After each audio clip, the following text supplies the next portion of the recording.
What are you gonna do for the reverse clown bit? Why didn't it read that? Was it because you said ass? Was it because you said, come on, it's censored. What? Oh, it's censored. That's bullshit. Hang on, I'll do my best voice for it. My ass needs... Hang on, it's all Australian. My ass needs to set up an alarm for when I... Nope, can't, nope, nope. Hey, I'm gonna end up offending a country. Let's not do this. Let's talk about another country that was offended, like France. I read a thing that, just before stream started about French surrender jokes, about like the history behind where that started, and I'm kind of like kicking myself for making a like tiny French surrender joke in the Payday 3 video. I'm like, it's like American imperialism shit. Like, whatever. It's a bit. Immediately disappointed we didn't hear the French text-to-speech readout 3 asterisks. Yeah, it's also supposed to be Australian, but it does sound like it does kind of come off as French, if I'm being honest. I think AI voices don't do well with accents that have a lot of drawl to them. So we are back in the recording saddle. Let me boot up Audacity for... I can hide that, can't I? Yeah, I can... Actually, I'm going to play music for just a moment while I smoke for a second, get my voice warmed up, as it were. You might be thinking, wait, what do you mean you smoke to warm up your voice? Isn't that the opposite of what you would want to do? And to that, I'd say you aren't going for a broadcasting voice. The voice brought to you by Marlboro and cancer. But don't worry, this is not tobacco. I haven't smoked tobacco in almost a year now, thinking about it, because it was last summer. Oh, it might have been over a year, shit. Ooh, I gotta light this more evenly.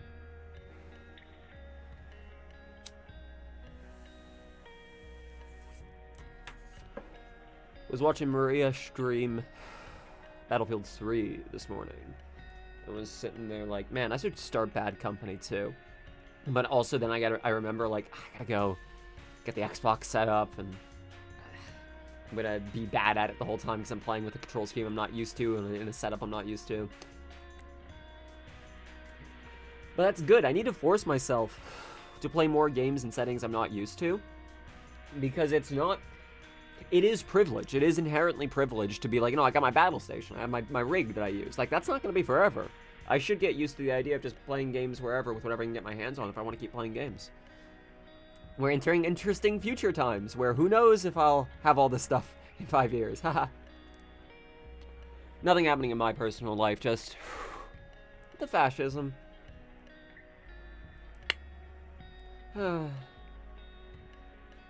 I gotta wonder if there's anyone who has, like, seen the National Guard be deployed to Washington, D.C., and has, in the back of their mind, made a Payday joke, and not really processed how insane of a thing that is. And I wonder if you all are watching a live stream of that person right now who's about to record some narration.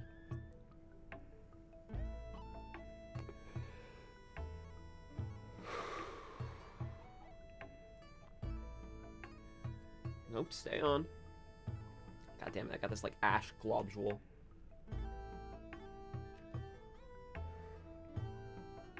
Just trying to... Oh, I'll drop it in here. You can reshape it once it cools. Alright. Killing the music.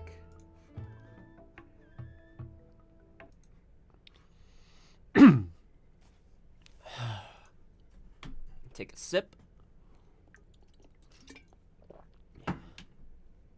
Open my notes. Leave those open in the background. Okay. Then let's pull up the article. I still go to my website by just typing out the URL because it's so short it doesn't matter. I could bookmark it, but it would feel really weird to have my own website bookmarked when what I actually have is the Squarespace page for it. Okay, here we are, Starbreeze Executives. So, let me open. I have recorded more of this since the last time I streamed. I just don't remember where I left off. So let me hear the last couple things I said. Payday creator Starbreeze lays off the entire French team. There's the article. There's the whole thing. Lays off the entire French team. Okay, so was I reading the other... It makes sense if you go there regular, to be honest. I don't go regularly enough, because if I'm going to my site, I'm usually going to the Squarespace page to, like, either edit something or check metrics or to send out, a push notification or something.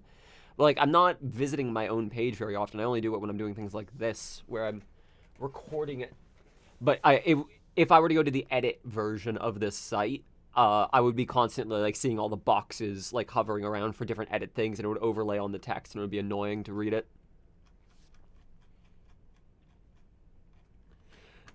Okay, I believe I ended up on Let's Continue? I think that's the last thing I said. Let's see. Advertised courses on Blender or whatever. Let's continue. God bless you, 80 level. Keep it up. I have had minimal correspondence with Theo. He seems on the level.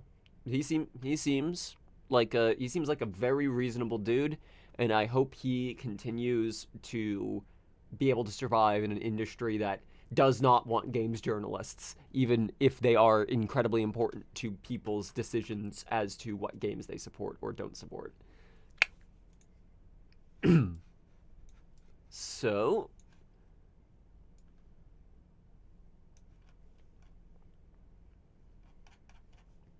reverse Paris syndrome done. We fixed that now. That's where we're at. I am going to drop a link here. If you scroll down to the picture of Matt Sewell next to We Fixed That Now with the highlighted text of significantly lower level of investment, that is where I'm going to be reading from if anybody wants to read along. Just keep in mind I will be stopping frequently to edit the snippets of audio I'm recording. Okay.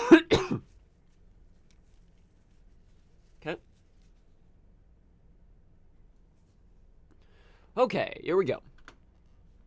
We fixed that now. We fixed that now. We fixed that now. We fixed that now. I want it to be contemptuous, but I also need to make it clear I'm reading a headline that is also a quote, but also I'm not using it as a quote. Let's continue. We fixed that now.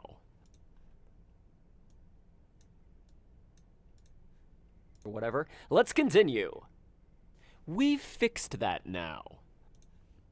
You know what? Actually, I think this makes more sense. I think I'm going to have the notation before the headline. I'm going to have the headline jump straight into it. So let me read from a notation instead here. If you are wondering, for anyone who's interested in the process and what I'm doing here, I'm probably not using the correct words that would be used in the industry to describe these things. These are the words I have learned and picked up over the years for the things I am doing, but I want to share my process. What I'm calling notation here are my personal notes of what I want read aloud for things that are otherwise only visual, things that do not have text attributed to them or have minimal text attributed to them. That's probably not what notation is meant for, what the word it is, but I use notation to describe like my notes that are meant to be orated. And let me actually look this up right now. Notation. Using a system, a brief note, and annotation. System of figures or symbols, specialized field. I mean, yeah. Yeah, no, it works. It works. This is my notation. It doesn't need to be read aloud, but in this case it is. So I'm going to be reading this part here. Pictured as Matt Sewell in a smart black blazer with text. I think at some point that read with the blazer smarter than him, but that's too mean. In a smart black blazer with text overlaid from Starbreeze's Q3 interim report. Let me make sure that's actually correct. Q3, yep. Quote, the level of investment during Payday 3's first year on the market, both through launched DLCs and Operation Medic Bag, has been at an elevated level. Ahead of year 2, we are confident in being able to continue delivering amounts of value with a significantly lower level. Is that really what he says? In amounts of value? I know I put it here, but Jesus Christ, every time I read it, I'm like, did I drop a word? Like, Something amounts of value? No, just amounts of it. There is value. There are amounts of it. 3 pollutions. Alright. We'll do it here.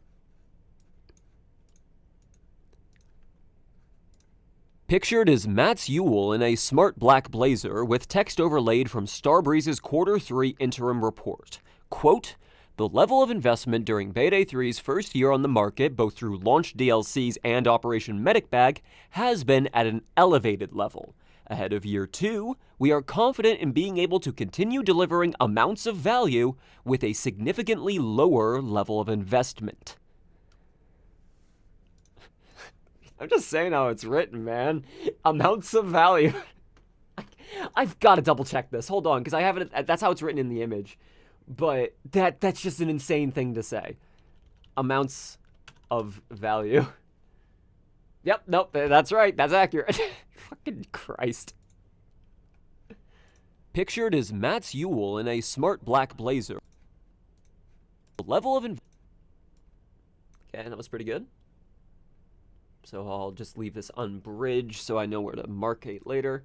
Pictured is Mats Ewell in a smart black blazer with text overlaid from Starbreeze's Q3 interim report. Quote, the level of investment during Payday 3's first year...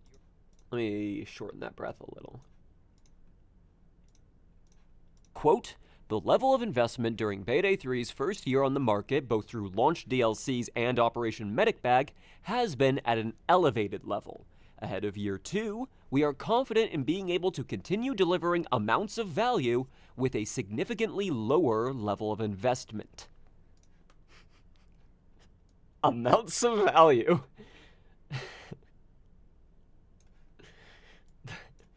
The values, Jordan.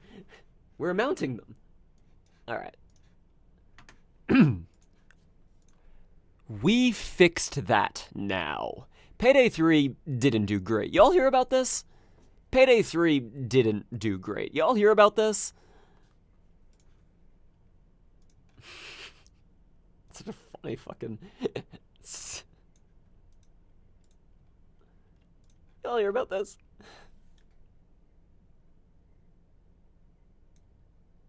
Y'all heard of this, Payday shit? Why not just say deliver value, really? I've got one idea why. I'm gonna check real quick. Deliver. They never say deliver value. Okay. So yeah, no, continue delivering, yeah, continue to deliver value. Yeah, like that absolutely could have worked. I have to wonder if it was originally in Swedish phrased in a way that made that sound less insane. Because there are languages where, like, singulars and plurals are, like, behave differently. So, like, saying that there are amounts of it wouldn't sound as insane as it does in English, in potentially Swedish. This is purely speculation. The other thing I was thinking was maybe they use that turn of phrase elsewhere in the thing, and it's just like a, you know, Grammarly type thing of don't say the same thing twice too frequently next to each other. Investment. We fixed that now. Payday 3 didn't do great. Y'all hear about this?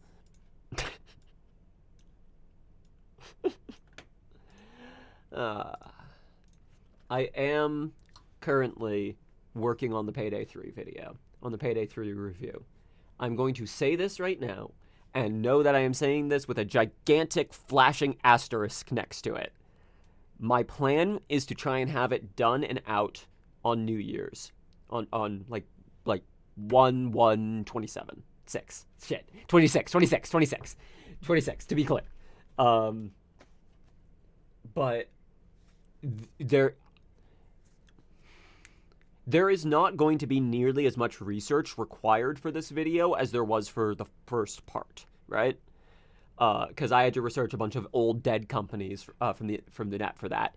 But the thing about Starbreeze is that they're so tiny at this point, and I don't actually think so. It's one thing to talk about people in retrospect. It's one thing to talk about problematic people in the sphere in the retrospect.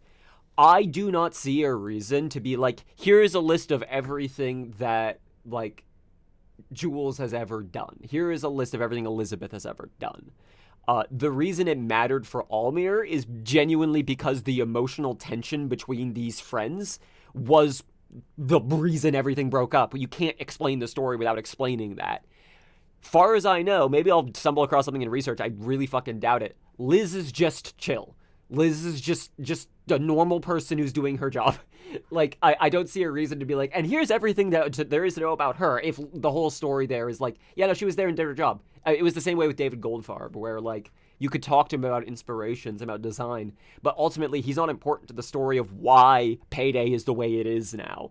Because his importance is I directed Payday 2's launch and then left because I didn't like where it was going. I still keep getting recommended videos like the fall of Payday or why you should play Payday the Heist, Payday 2 over Payday 3. I have no desire to click on them. I already know all the reasons people hate this game. Why do I need to hear a repackage by some other rando? Yeah, that's why I'm trying to not make this video a let's hate on Payday 3 video. I am trying to make it a genuine review and also an understanding. I don't want to ask the question, why are the developers doing this? I want to instead answer the question, how do you arrive at this point? Like, the question I posit near the beginning of the Payday 3 Isn't Unique video, why is Payday like this, is the thing I'm trying to answer. Of like, why is the studio like this? Why is this IP like this? Why is it all like this? Why is it weird and so over, so back, and frustrating and broken all the time and constantly promised? Like, why is it like this? And I feel like I can answer that question without going, like, lol, Lamau game bad. Like, I already did that with the bug compilation at the beginning of the Payday 3. I got that shit out early. Of like, yeah, game broken bad, look at it. I don't need to do that for, like, another 40 minutes. I'm also doing this to warm up my throat, by the way, so I appreciate the conversation. Hear about this? The time is November 2024, over a year after launch. The community is still fairly upset, but the diehards who are left still hold out hope. Maybe if the game gets the right kind of assault rifle, fun equipment or tools, and a good enough new level, the players will come back.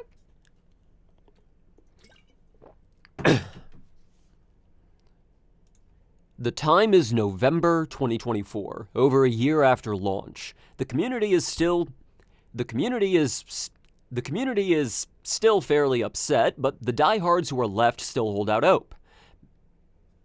Hang on, I say still twice in a row there. I'm going to keep it that way, but I'm going to, like, make a point of saying still twice like that. The time is November 2024, The time is November 2024, over a year after launch. The community is still fairly upset, but the diehards who are left still hold out hope. Maybe if the game gets the right kind of assault rifle, fun equipment or tools, and a good enough new level, the players will come back. The atmosphere among fans could be described as building towards their so back moment, as told by the famed trajectory. Now, I'll re-record that in a second. That's bad. Does anyone know what I'm on about with the if it gets the right kind of assault rifle, fun equipment, or tools? If you've ever fucking done the horrible deed of, like, actually reading the comments on the Payday subreddit, you would know. The time is November 2024, The time is November 2024, over a year after launch. The community is still fairly upset, but the diehards who are left still hold out hope. Maybe if the game gets the right kind of assault rifle, fun equipment or tools, and a good enough new level... Whoops, I didn't mean to cut all that off. The players will come back. That works. Same. Yeah, no, I think it's a terrible way to live your life. To be posting every day about the one feature that you want in a game that you do not have control over. I think it is honestly cool to see people go, I really do think this design thing would make the game work. If you add it and implement it, it would add so much to the game. I think that energy should be taken into trying to make your own creative projects. You should absolutely take that energy elsewhere into, I will make a mod that does this, which requires investment in learning how, but it is possible to do. Or maybe I'll make my own game, or maybe what I want is a story about demolitionists. Like, maybe the fucking Saw and C4 guy really just wanted to tell a story about a demo team. Like, there's a way you can find outlets for this that isn't complaining on Reddit every day, right? At least I hope so. Still hold out hope.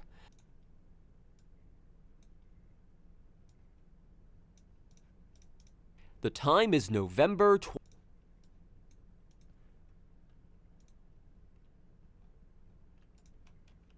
The community is...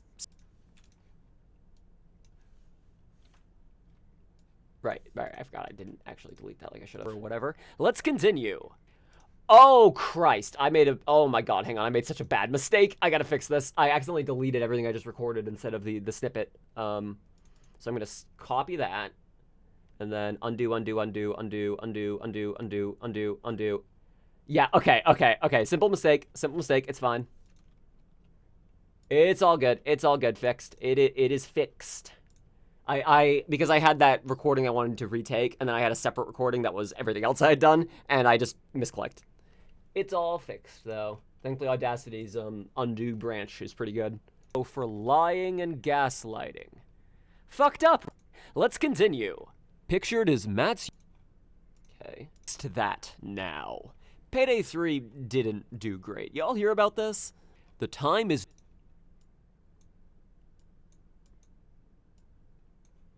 Effect fading, crossfade clips. The time is November 2024, over a year after launch. The community is still fairly upset, but the diehards who are left still hold out hope.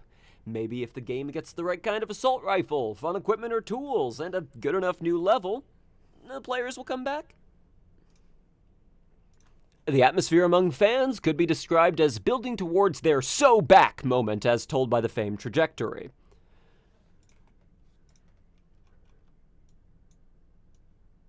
I might have said "so back" too loud. "So back" moment as told by the famed trajectory. Famed trajectory. I famed.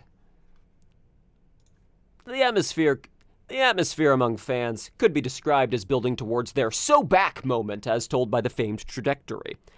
Famed trajectory. That's a hard one. Famed trajectory. Ooh, yeah, that one's designed to trip me up. Shit. By the famed trajectory. Let me see if I can't mash these two clips together in a way that sounds fine. The famed trajectory. Famed.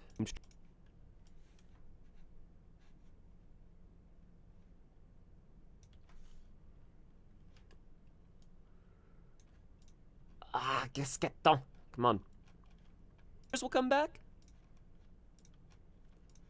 Where did everything go? Oh my God. "Oh, back" moment as told by the famed trajectory. Okay, that's close. I just have to seam this a little better. I can just Control R. What am I doing? By the famed trajectory. Control R. Yeah, repeat last effect. That's useful. Famed trajectory. Oh, that's fast. Told by the famed trajectory. Almost there. Sounds like a YouTube poop, but told by the famed trajectory. That is a fucking tricky one. Jesus Christ. Told by the famed trajectory. We're so close. Famed trajectory. There it is. Right there. Bingo. Bingo, bango, bongo, bish, bash, bosh. We are so back. The players will come back. The atmosphere...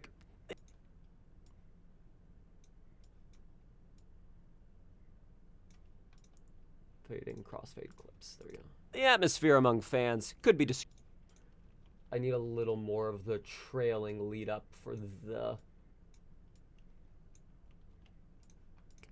atmosphere. Players will come back. The atmosphere among fans could be described as building towards their "so back" moment as told by the famed trajectory. Perfect. Although I will shorten this ever so slightly. The players will come back. The atmosphere among fans. I really want to leave kind of, players will come back. Like hanging there is like, isn't this kind of an insane thing to think? Victory. In my opinion, they need to do, the priority needs to be first a quality of life sweep patch, and then release content. Like any content. But if you do the former first, you earn back goodwill, which will get players more willing to purchase something. But also, when people are like, "Oh shit, new heist, let's go see it," they will also be seeing all of that other stuff, and they won't be seeing just the new heist, and if anything else is new, they'll associate with, like, oh yeah, there's a new paid DLC, new heist, played it. Like, it helps to have, like, oh, there have been things going on while I wasn't here, mentally. It will make players more likely to stick around. And a good enough new level, the players will come back. The atmosphere among fans could be described as building towards their so back moment, as told by the famed trajectory. Okay. Oh yeah, that's the next line, right. 2 days later, Starbreeze publicizes the PDF. I will hold on F, because that's gonna be a tongue twister. Say F in which, PDF in which. Actually, maybe I'll just do the first read. Then I went, ah!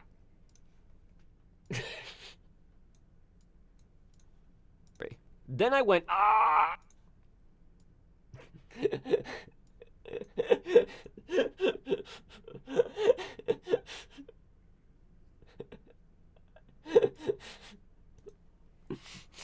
By the famed trajectory. Then I went, ah!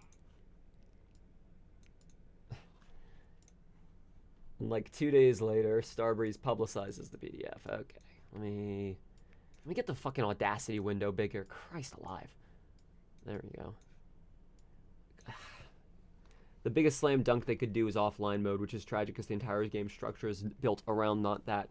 The amount of work that would require them to get offline mode set up without destroying all the other infrastructure in the game leads me to believe that if they are pursuing it, they would have had to have already started months ago.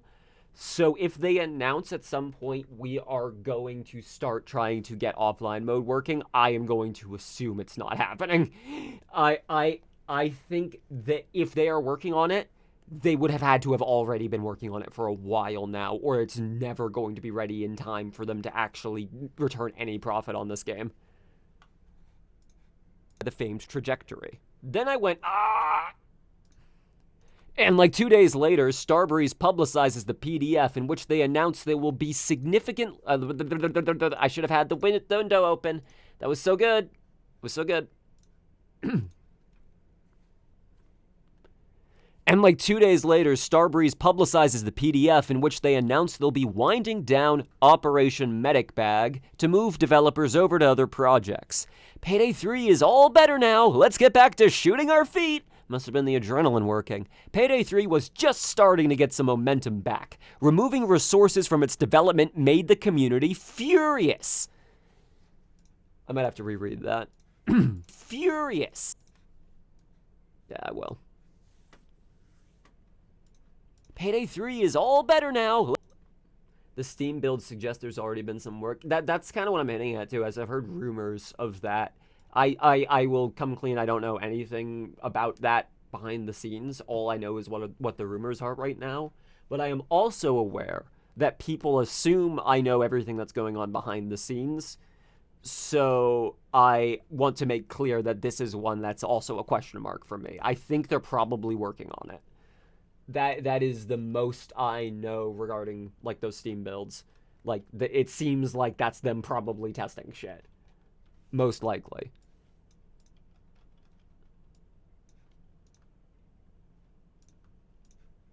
And like 2 days...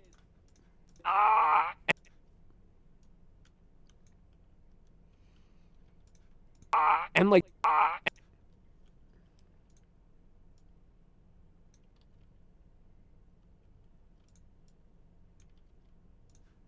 And like 2 days later... And...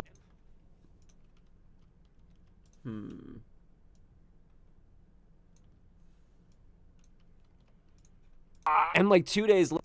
And like... Then I went... And like 2 days later, Starbreeze publicizes the PDF in which they announce they'll be winding down Operation Medic Bag to move developers over to other projects.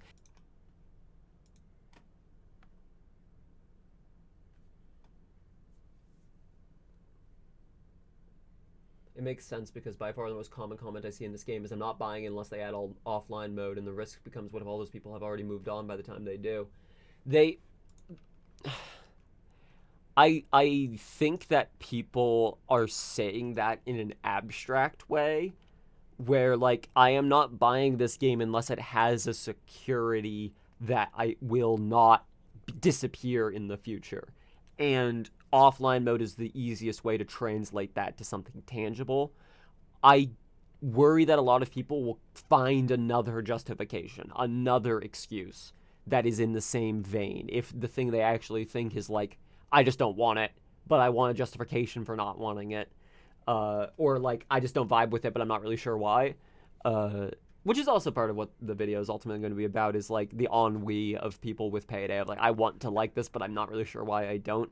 And maybe all the bullshit that happened around it's part of why. That might be it. Fucked up, right? If we've all caught up on the story and bought some advertised courses. Alright, over here. Here we are. Then I went, and like 2 days later, Starbreeze publicizes the PDF in which they announce they'll be winding down Operation Medic Bag to move developers over to other projects. Payday 3 is all better now. Let's get back to shooting our feet. Must have been the adrenaline working. Payday 3 was... Let me switch where these are placed. I'll make this easier. Okay. Let me try to cold read for a bit. Payday 3 was just starting to get some momentum back. Removing resources from its development made the community furious. But Mats doesn't really understand why. He's used to money talk and taking credit for ideas passed down to him by the board. This consumer sentiment thing is only a problem for him now that he's a placeholder CEO.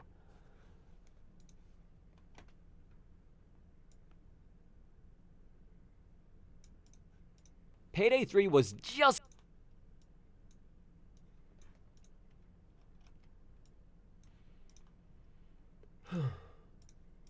Payday 3 was just starting to get some momentum back. Removing resources from its development made the community furious. But Mats doesn't really understand why. He's used to money talk and taking credit for ideas passed down to him by the board. This consumer sentiment thing is only a problem for him now that he's a placeholder CEO.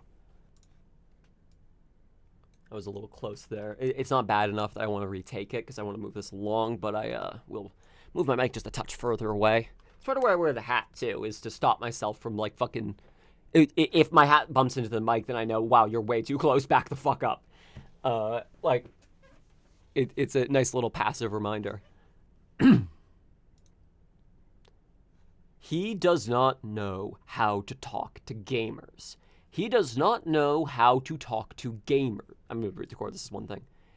He does not know how to talk to gamers. He does not know how to talk to gamers.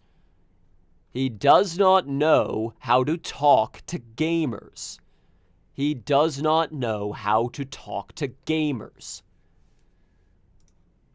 I'm just watching this mic peaking and going like, man, come on, I can do better than that. He does not know how to talk to gamers. He does not know how to talk to gamers. Good evening, Echo. Welcome, and hello, and hi. I wonder if Adolph's rework the game from the ground up promise will include the game's story. I heard there was some contention about what he was actually saying there. Like, that there were clips going around on Reddit that were, like, splicing, like two halves of an answer together with the poster thinking they were just, like, getting the gist of their answer, but they were cutting out, like, actually saying, no, I'm talking about something else. I hope that what is going on there is they want to... I don't like it when games completely throw out their stories and start again with the same thing, but, like, the same premise, but done correctly this time. Because I've seen games like Infinity Nikki did that, where they just threw out the whole first part of the story and redid it, and it was way worse. Payday is absolutely an example of a game that could do with, like, every old cutscene goes, we reuse the audio, but we reanimate them with animators. with models. Now that once we get them approved, we make this into a space. We add new dialogue. Like, there's room to try and pad out what they've currently got into something more interesting. I don't know if they'll do it, though. They might just leave well enough alone and move on, and I don't think that's the right call, because the story in Payday 3 is actually so bad that I think it makes people who otherwise would have just not given a shit and kept playing the game feel like worse, and they're laughing afterwards in a way that's like not helpful. Like, okay, that was stupid. Anyways, I don't think that's what you want from your player base. I think either they should be able to ignore the story if you really don't want to give a shit in a game like Payday, or it should be worth paying attention to. CEO. He does not know how to talk to gamers. Also, the live-action TV show has been an abstract concept for Payday, talked about since 2011. I don't think we'll ever see one. Ever. Honestly. Which means that Mats, representing Starbreeze as both its CEO and CFO, went on Twitch.tv to confirm to everyone, yeah, we can't pay our $40 million debt because our game isn't making any money. Great job, asshole! Players were already fed up with the live service model's issues as is, so we need more revenue was absolutely not what they wanted to hear. Great job, asshole! No, that peaked too hard. I'll have to re-record that part. I'm actually just gonna re-record that. You know what? No, that was a cold read. I'm gonna re-record the whole thing, back away a little further. Which means that Mats, representing Starbreeze as both its CEO and CFO, went on Twitch.tv to confirm to everyone, yeah, we can't pay our $40 million debt because our game isn't making any money. Great job, asshole! Players were already fed up with the live service model's issues as is, so we need more revenue was absolutely not what they wanted to hear.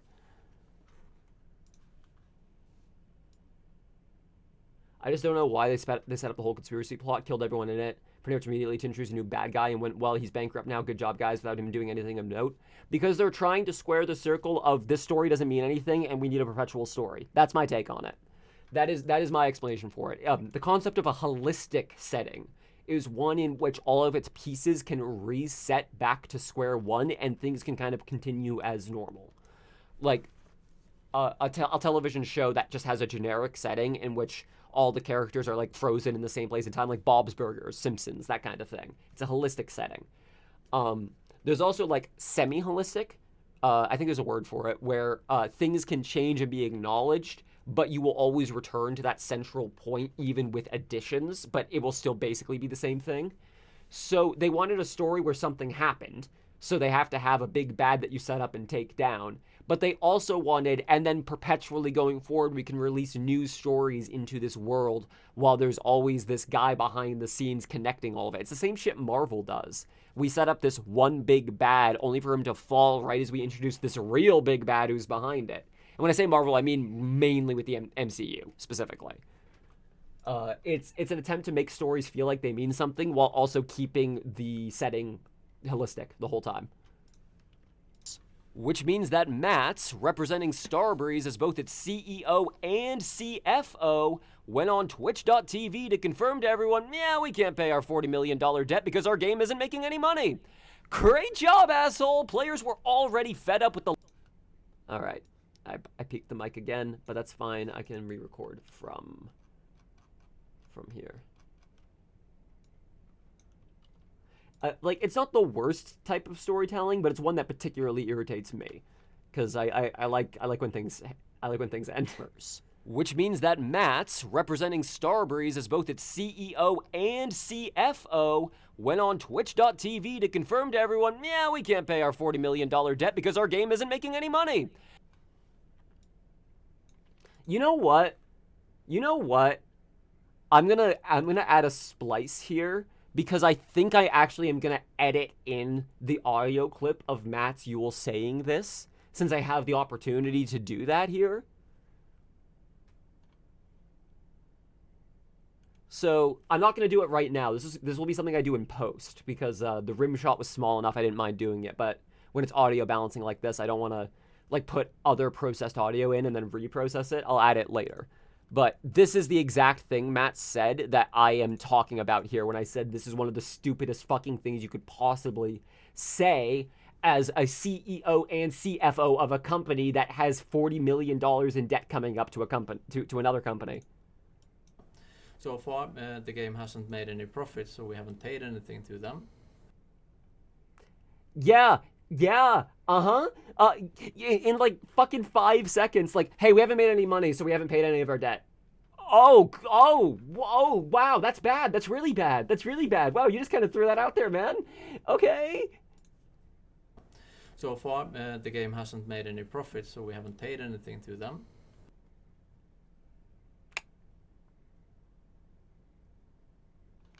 I could get, I'll probably try to include some of the lead up to that as well when I do the full edit, which is why I won't do this right now. Because I want to go through and make sure I'm getting exactly what I want. Because our game isn't making any money. I'll probably like do the projector click sound there too to indicate that I'm cutting to something. I might say like Matt Yule speaking. Actually, it'll be obvious it's him speaking, right? Well,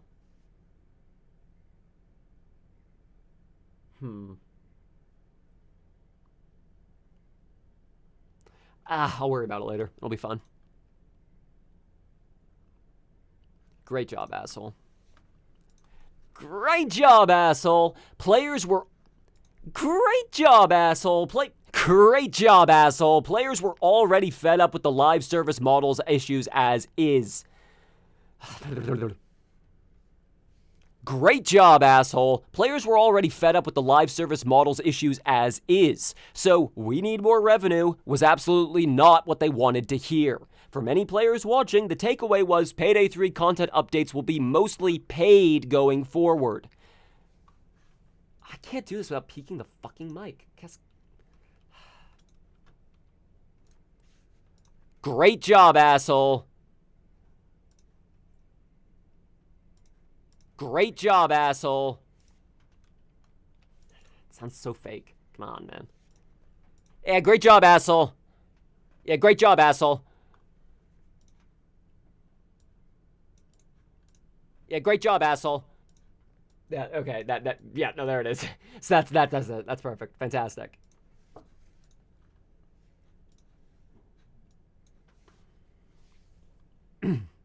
I wish they had the bravery to confirm Light Heister's deaths up to stakes. Why did they not kill Duke? Why did they not kill Duke? I don't understand. Duke would have been the perfect character to kill. The Payday community was already kind of weird and contentious about him. Like, the person who made him, as far as I know, isn't in the community anymore and probably would have been like, oh shit, my character started the plot for Payday 3. That's cool. Like, it was already a weird... Like,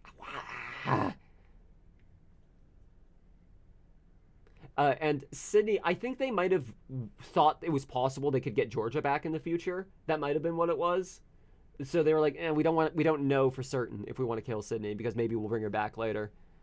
I hope they don't, though. I don't want that poor woman to have to go through this community again. Jesus.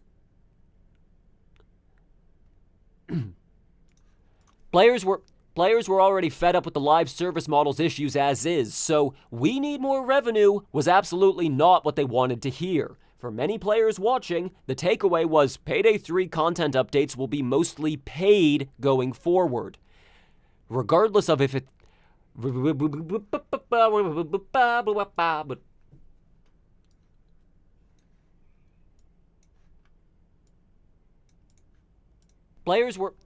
were already fed up with the... When in doubt, just add like 10% more East Coast accent. When in doubt, just get upset with your voice and just stop trying, and then it sounds better. Yeah, great job, asshole. Players were already fed up with the live service. Great job, asshole. Players were already fed up with the live service model's issues as is, so we need more revenue was absolutely not what they wanted to hear. For many players watching, the takeaway was Payday 3 content updates will be mostly paid going forward. I remember that at the Times Square. My personal opinion was it was the one they felt the safest doing. That because I do think there were some other characters that were way more popular, but that was the option. They were like, okay, we could get an actor for this, and we wouldn't be stepping on toes, and we can fit this into the plot we're trying to do. I personally think that's what it was. Maybe it was a plant. Maybe it was Bozo C. Who knows? Who fucking knows?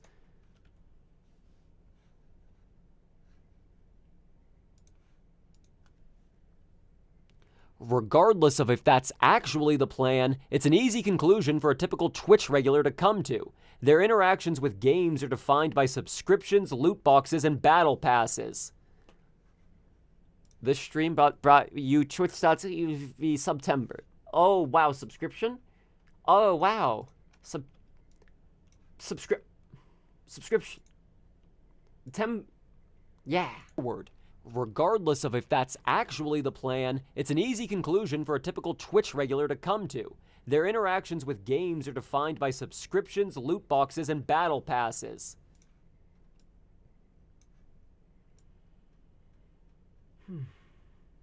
So let's leave a gap here on purpose.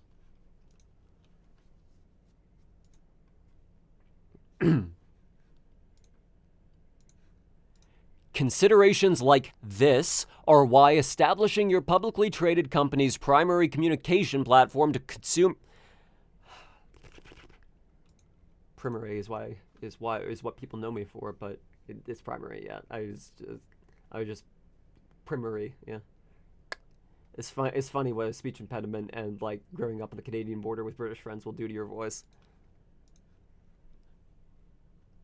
Considerations like this are why establishing your publicly traded company's primary communication platform to consumers as casual Twitch streams is a terrible idea. Why consistently place your spokespersons in positions where they're liable to misspeak and overshare?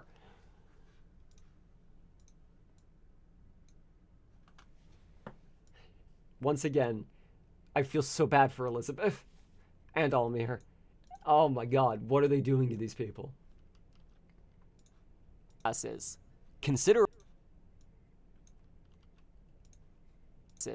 Considerations like this are why establishing your publicly traded company's primary communication platform to consumers as casual Twitch streams is a terrible idea.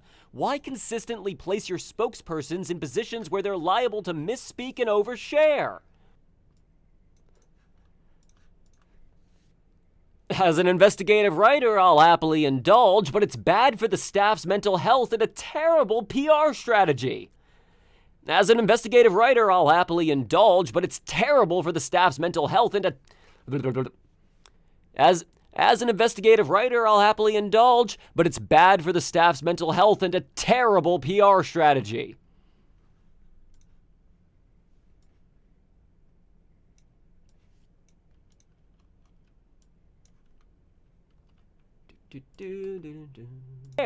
As an investigator.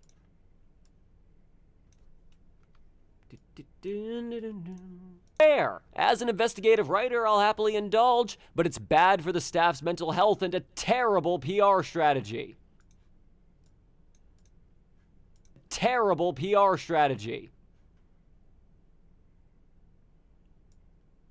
It's kind of like a bad mouse sound at the end of that. Ugh, I don't like it. I'll happily indulge.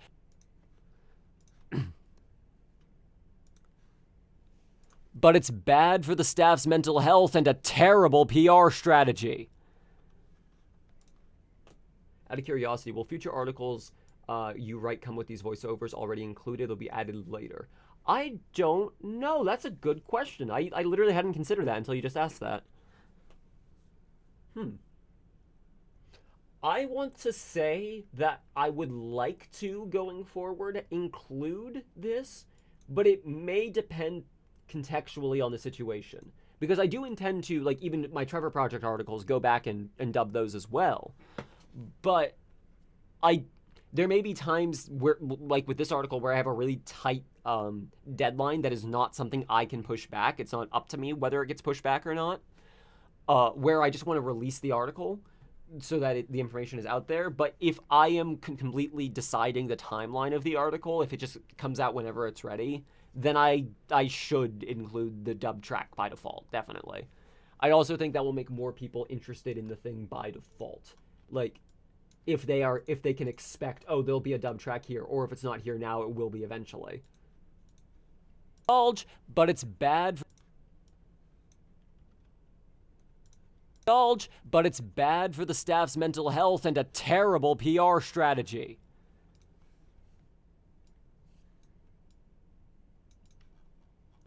Okay, we'll get to the end of this paragraph. Then I'm gonna smoke for a little bit. Oh my god, have we been going like almost an hour already? Jesus. Just take a couple of hits.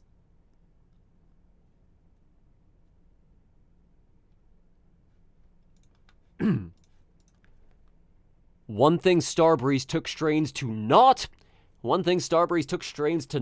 publicly relate in November, however, was a reconfiguration of staffing.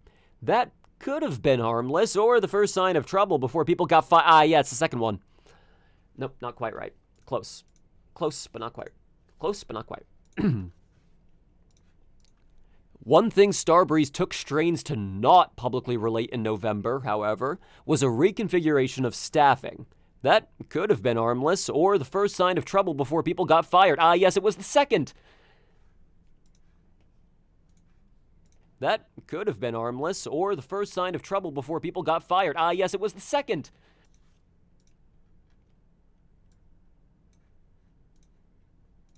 Staffing. That could...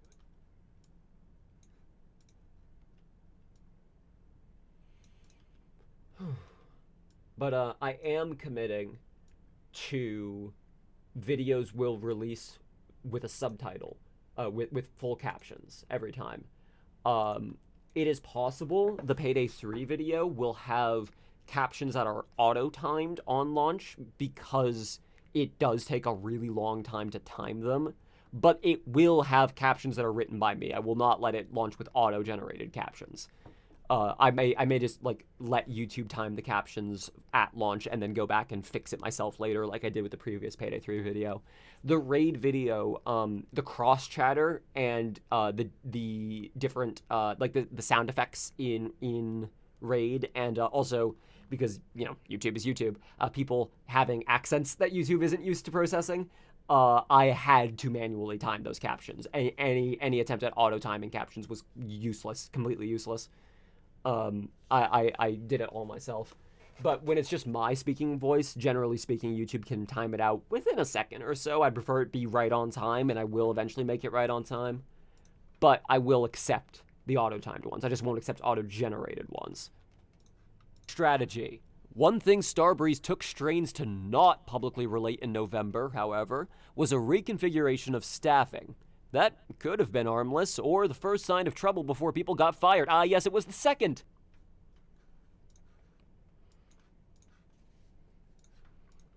I've been following these layoffs myself, reading the posts on LinkedIn from developers of every skill set, people showing off all the cool models they made, community request features they helped deliver on, all looking for employment. I've been following these layoffs myself, reading the posts on LinkedIn from developers of every skill set, people showing off all the cool models they made. Why do I keep adding the word all to that? Have you had to wrestle with YouTube's auto dub stuff yet? Yes, I disabled some of it.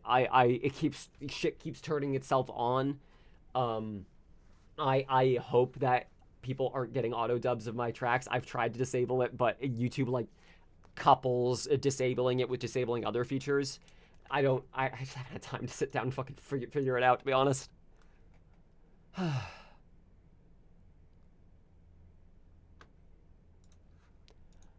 I've been following these layoffs myself, reading the posts on LinkedIn from developers of every skill set, people showing off the cool models they made, community request features they helped deliver on, all looking for new employment. This is horrible. However, It was also already the reality of the games industry. Not to excuse the piss-poor planning which led to this situation, obviously, but stability wasn't in the cards for real AAA studios, let alone Starbreeze. Let alone Starbreeze.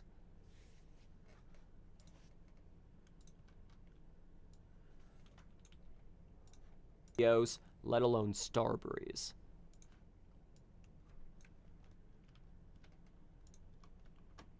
I've been following these layoffs myself. Reading the posts on LinkedIn.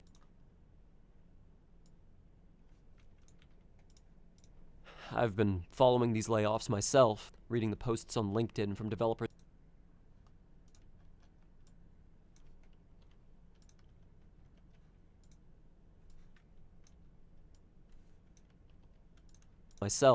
Reading the posts on LinkedIn from developers of every skill set. People showing off the cool models they made, community request features they helped deliver on, all looking for new employment. This is horrible. This is horrible. This is horrible. However, it was also already the reality of the games industry. Not to excuse the piss-poor planning which led to this situation, obviously. It's a bit mealy mouth. I gotta. However,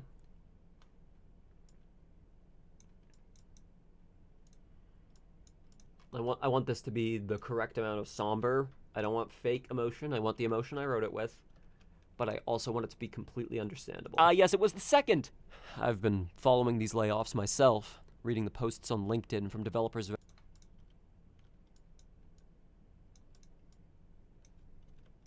was the second.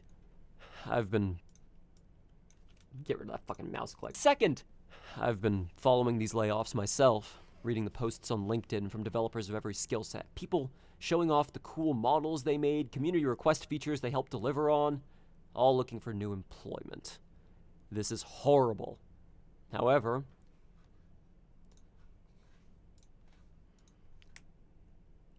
it was also already the reality of the games industry. Not to excuse the piss-poor planning which led to this situation, obviously, but stability wasn't in the cards for real AAA studios, let alone Starbreeze.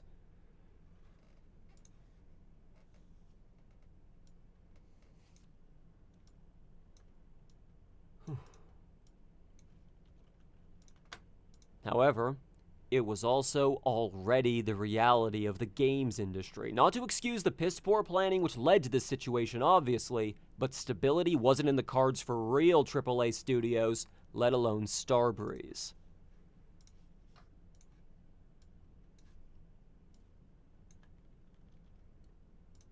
Horrible. However, it was also... You know why I make fun of AAA?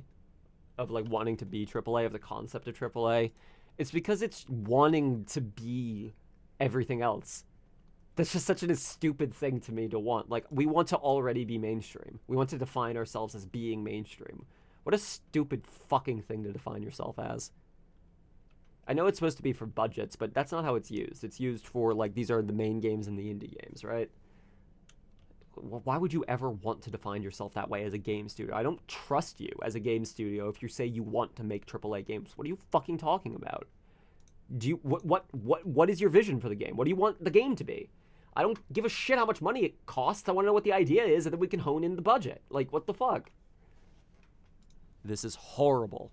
However, it was also already the reality of the games industry. Not to excuse the piss-poor planning which led to this situation, obviously, but stability wasn't in the cards for real AAA studios, let alone Starbreeze. Publishing a... Oh god, this sentence. Oh god. I wrote this sentence in my own voice. I gotta be careful about this, though. There's like a rhythm to it. Publishing a game with a bad deal that loses the company money using server infrastructure that costs extra and breaks, then spending a year trying to make things right only for players to get angry all over again?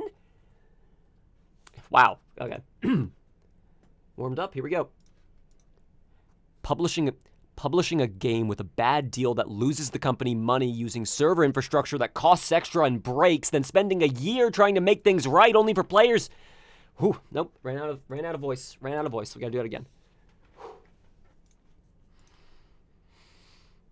Publishing a game with a bad deal that loses the company money using server infrastructure that costs extra and breaks, then spending a year trying to make things right only for players to get angry all over again? As a lowly employee, very little is stopping executives from counting your head as rationalized. Rationalized. Rationalized.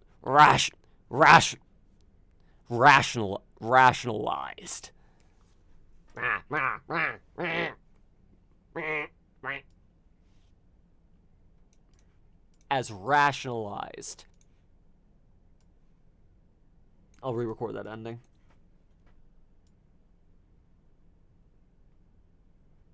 What sucks is that Ubisoft will occasionally publish something or release something, and I'm like, oh, this fucks. But then they do the Ubisoft thing to it, and it continues, like, oh man, this game is great.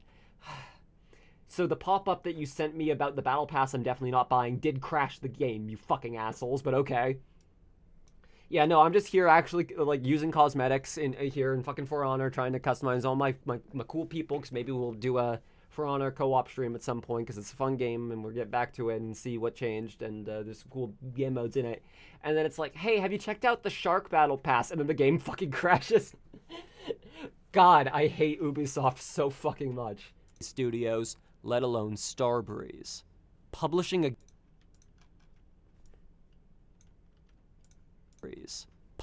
game with a bad deal that loses the company money using server infrastructure that costs extra and breaks, then spending a year trying to make things right only for players to get angry all over again? As a lowly employee, very little is stopping executives from counting your head as rationalized. As rationalized. As rationalized. I keep peeking on that. From counting your head as rationalized. As rationalized. As rationalized. That's a hard word to say angrily. As rational. As rationalized. As rationalized. As rationalized. Maybe that's a contemptuous read out of it. Let's see how that sounds. It probably won't work. Executives from counting your head as it has to be faster than that. As rationalized. As rationalized. Counting your head as rationalized.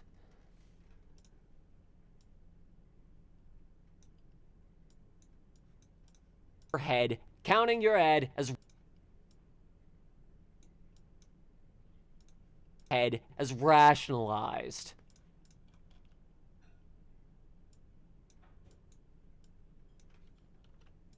Your head as rationalized. Rationalized. Okay, let's see how that all sounds put together. Okay, put it all together now. There we go. Offs myself, reading the posts on LinkedIn. Also already the reality of the games industry. Not to excuse the piss-poor planning which led to this situation, obviously, but stability wasn't in the cards for real AAA studios, let alone Starbreeze. Publishing a game with a bad deal that loses the company money using server infrastructure that costs extra and breaks, then spending a year trying to make things right only for players to get angry all over again? As a lowly employee, very little is stopping executives from counting your head as rationalized. I agree with that, Square, except I know the energy I want to go into the next line with. So I was thinking about doing it that way, but it would make this next line come off weird. Unless you happen to work in a country with robust labor protections, in which case firing you wouldn't be so easy. And maybe it's a little too mean. Unless you happen to work in a country with robust labor protections, in which case firing you wouldn't be so easy.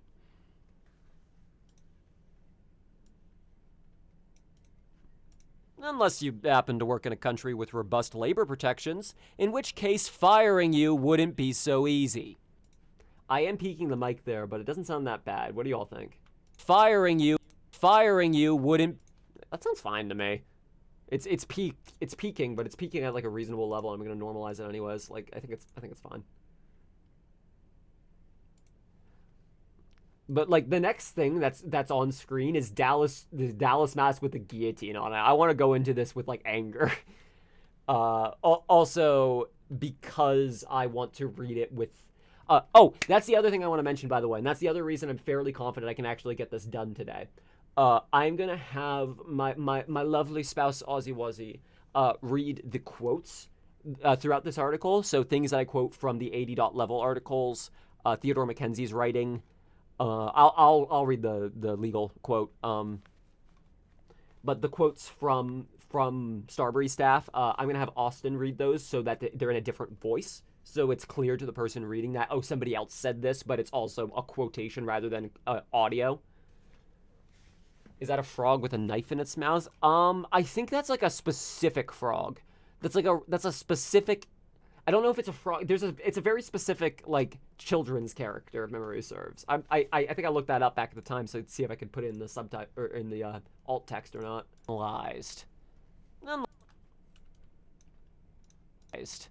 Unless you happen to work in a country with robust labor protections, in which case firing you wouldn't be so easy. Literally could not have picked a worse country to violate workers' rights in. Literally could not have picked a worse country to violate workers' rights in.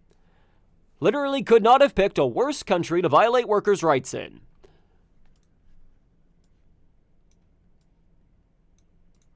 So easy. Literally could not have picked a worse country.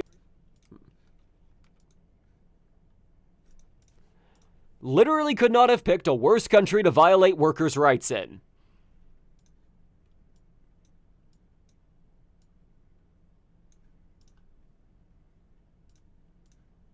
In which case firing you wouldn't be so easy.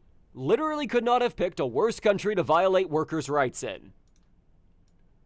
Then a small pause, because I'm going to do to the notation. Ah, it's a short one. Fantastic.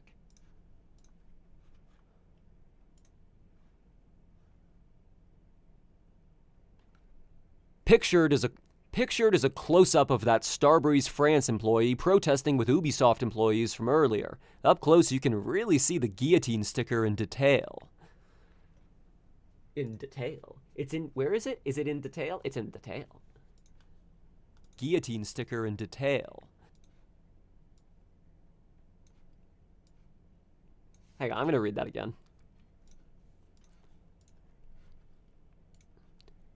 Pictured is a close-up of that Starbreeze France employee protesting with Ubisoft employees from earlier.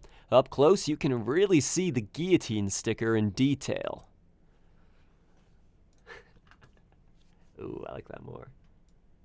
Just for anyone reading this. I'm gonna say a thing that's public knowledge. I'm like, or rather, it's like semi-public knowledge. Here's a small PSA, and if this is a thing that concerns you, then this is a reason for you to use a VPN in your day-to-day life. Website owners can obviously see what IP you're coming from. That's just part of having a website, right? So I know where I'm getting traffic from in the world. It's not down to a fucking address or anything, but like Squarespace just tells you like who's visiting what article, what region of the world they're in. And again, it anonymizes it, genericizes it. Like, don't worry about that shit. But I know when there are people in Stockholm reading my article en masse. I know when there are people in France reading my article en masse. I am aware of when, oh shit, this got linked to somebody. I know when that happens. I also knew when that happened with Trevor Project because I got a whole bunch of fucking reads in New York and then got 2 different emails from 2 different people at Trevor. Both of them, like, generally supportive. One of them was kind of mad at me about something I said, but we resolved it. It's good. But they were both like, thank you for writing about Peggy and the union and shit. I know when people are like, oh shit, a bunch of people just read the article. UK government has done more to advertise VPNs than any YouTuber's NordVPN sponsor segment could ever hope to accomplish. Yeah. And now they're looking into maybe we get rid of the VPNs, and that we shouldn't be okay with that either. So easy. Literally could not have picked a worse country to violate workers' rights in. Pictured is a close-up of that Starbreeze France employee protesting with Ubisoft employees from earlier. Up close, you can really see the guillotine sticker in detail. Oh, that's funny. All right, we're going to take a short break here and smoke a little bit. Because I have hit a chapter break or a paragraph break. So yeah, all the stuff that's in green here that in the article, including the big quotation box, I'm not going to be reading that today. I was actually kind of seeing how much of the page I had left to scroll and was like, Christ, am I actually going to be able to finish this today? And then I remembered, right, Ozzy's doing that. Ozzy's going to do those bits. IMO, the most likely time that this thing is going to go live will probably be... I don't want to give a hard date. It's probably going to be sometime in the middle of this month. Like, I don't know. I could probably get this done in like 2 weeks, a week. I don't know how long it's going to take to edit the audio. I don't think very long. But I also kind of want to add some like sound effects. Like I'm not talking like shock jock bullshit or whatever. But I mean like transitions when there's a headline, like just some kind of audio cue, guitar, like something like that. But for now, I'm gonna switch to, ooh, yes. Dude, I'm so excited for Unbeatable, holy shit. I'm gonna feel so bad about how swamped with work I'm gonna be at the time. I'll make an exception to drop work to go and play Unbeatable. I will absolutely make that exception. Let me show now playing. There we go. Okay, we're gonna smoke for a mo. Take a break. If you need to go use the restroom or something, you don't want to miss the story, if this is your way of getting it, now's the time to do it. I'm assuming there's not very many people watching this, though. This is more than anything to get some ideas back and forth, and also to force myself to actually do the work that needs to be done. Because there's other work shit I could be doing right now instead. But that work shit isn't going to matter for months and months, versus the work shit I really, really, really need to be doing right now.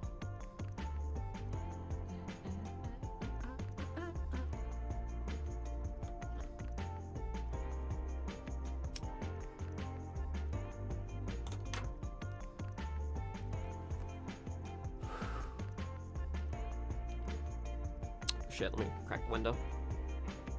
Oh, there's a spider.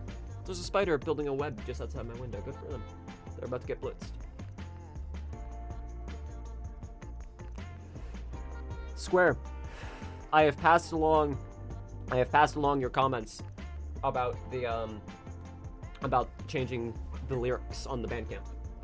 I think it was Bandcamp. I got the correct one. It was the one you told me at the time. I made sure of it. It's just the person who was in charge of that was obviously doing PR shit at the time, so they were pretty busy.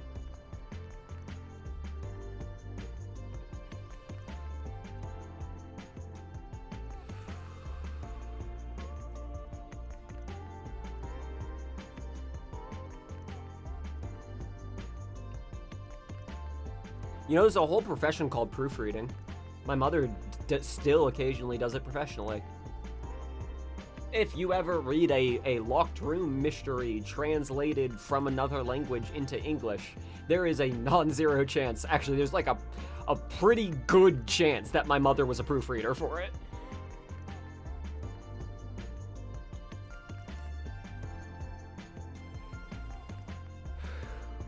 She studied Russian, Hebrew. My sister's studying Korean and Japanese. Like, I dabble with French. Not amazingly though, mind. I wish I had the ability to translate all of this into French myself, but I simply do not. I do not speak the language well enough.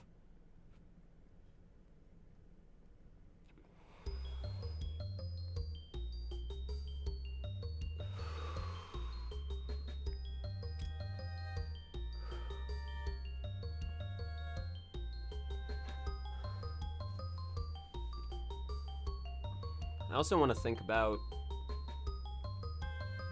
how I want to convey this information to people in the future.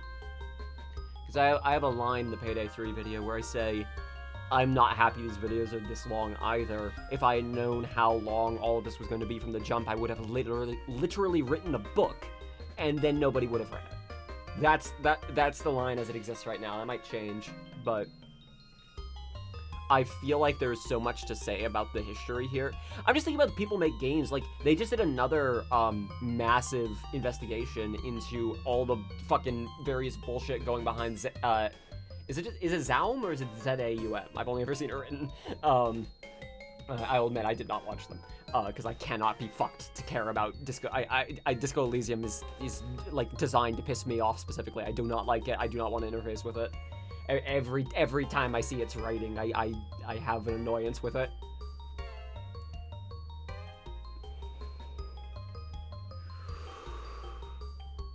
See, for some people, it is really a matter of finding a place where you can use that language every day. Even if it's as simple as like a video game, watching a series from the place. That's part of what can keeps like my sister going. Because for a while she was doing Duolingo, and now she's like, the AI shit, no. And she's also talented enough that I think she could absolutely just transfer it into getting a scholarship if those continue to exist in the United States.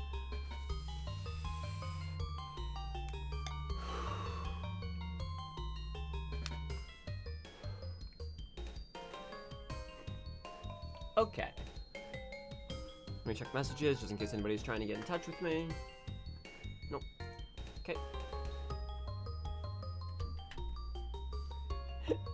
I remember the woke detector entry said it couldn't tell whether it's pro or anti-communism. That's how you know it was written by an actual fucking communist. It wasn't. Oh, God. Anyways, whatever. I'm not gonna get into it. If I got into it, it would be the same lefty infighting that I contempt it for taking as given in the first place. So I'm gonna move on. Let's get back to it. Here in detail.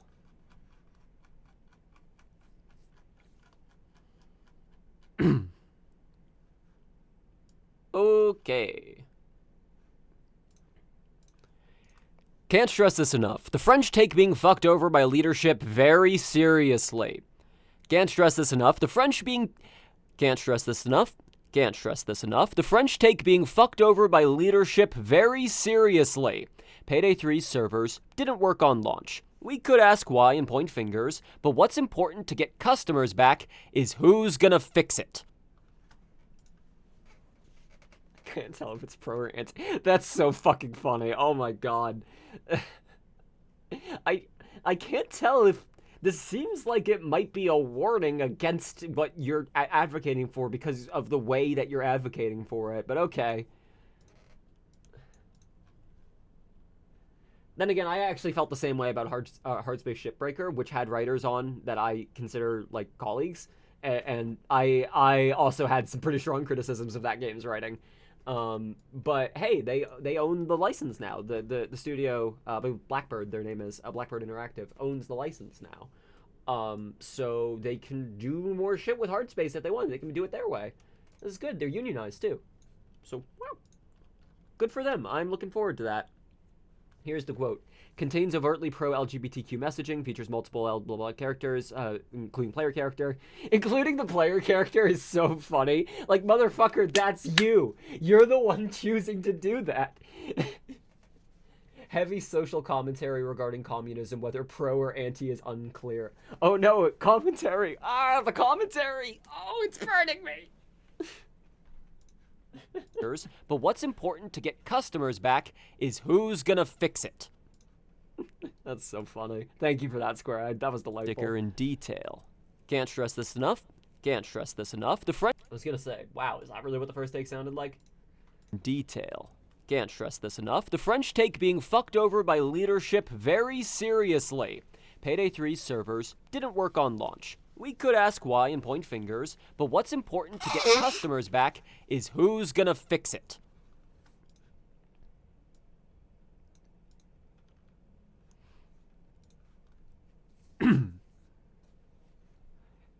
This is where Starbreeze France comes in, as put by an anonymous employee there.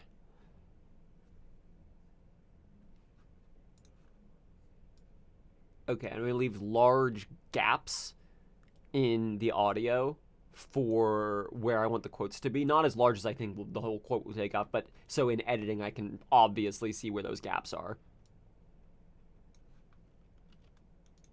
Important to get customers back is who's gonna fix it. This is where Starbreeze France comes in, as put by an anonymous employee there.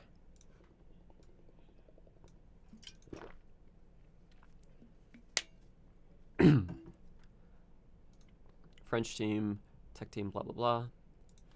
Multiple Starbreeze employees across several divisions, as per 80.Level's reporting, agree that without the French studio, I haven't tabbed into the full article, so I actually don't know what the next words are. Whoops.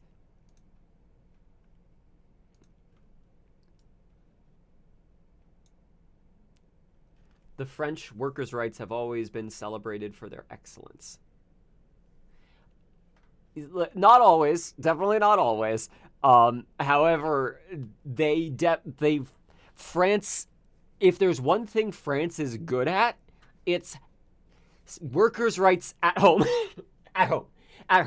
No, don't ask about everywhere else.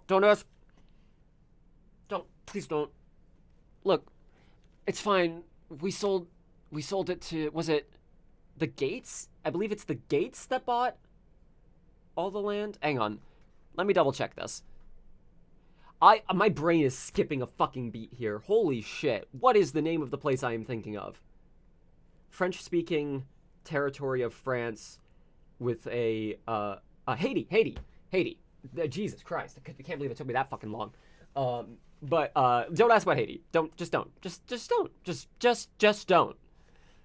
It's like with Canada, of like, oh yeah, come here. We care so much about the rights of people who aren't from here. Do not ask about the indigenous population. Don't ask. I should close the window so I don't pick up outdoor noise. The Orson Welles champagne advert. Oh yeah, I know what you're fucking talking about. The French have only given us the Belgians have given us the cuckoo clock.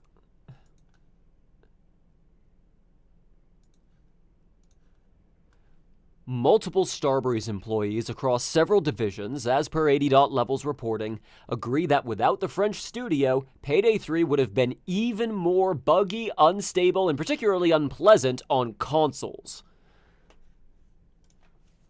I'm kind of withdrawing my voice here a little bit. I don't know why. Like a war. What am I doing?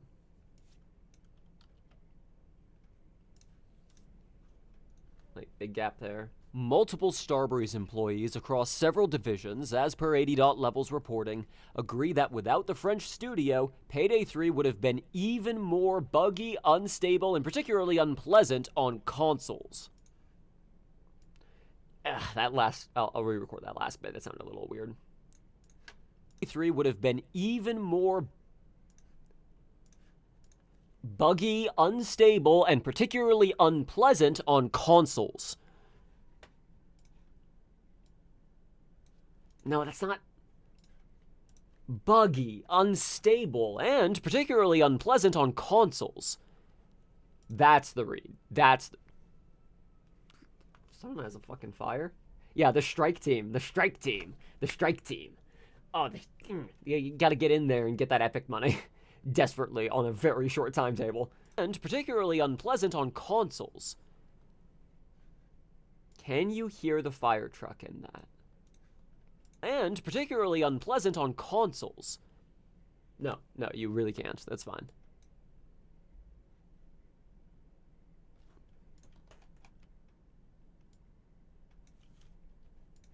Been even more buggy,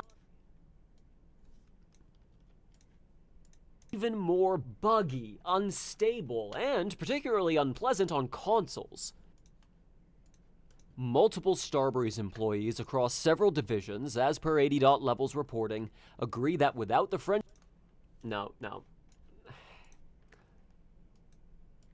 I'll start from here. I get too far from the mic. Agree that without the French studio, Payday 3 would have been even more buggy, unstable, and particularly unpleasant on consoles.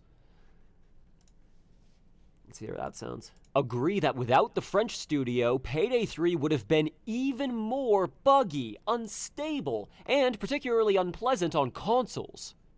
There we go, that's more like it. My voice sounds a little weird. I don't know what's going on with it. Maybe I'm just fucking hogging the mic again now. Back up. Multiple Starbreeze employees across several divisions, as per 80.Level's reporting, agree that without the French studio,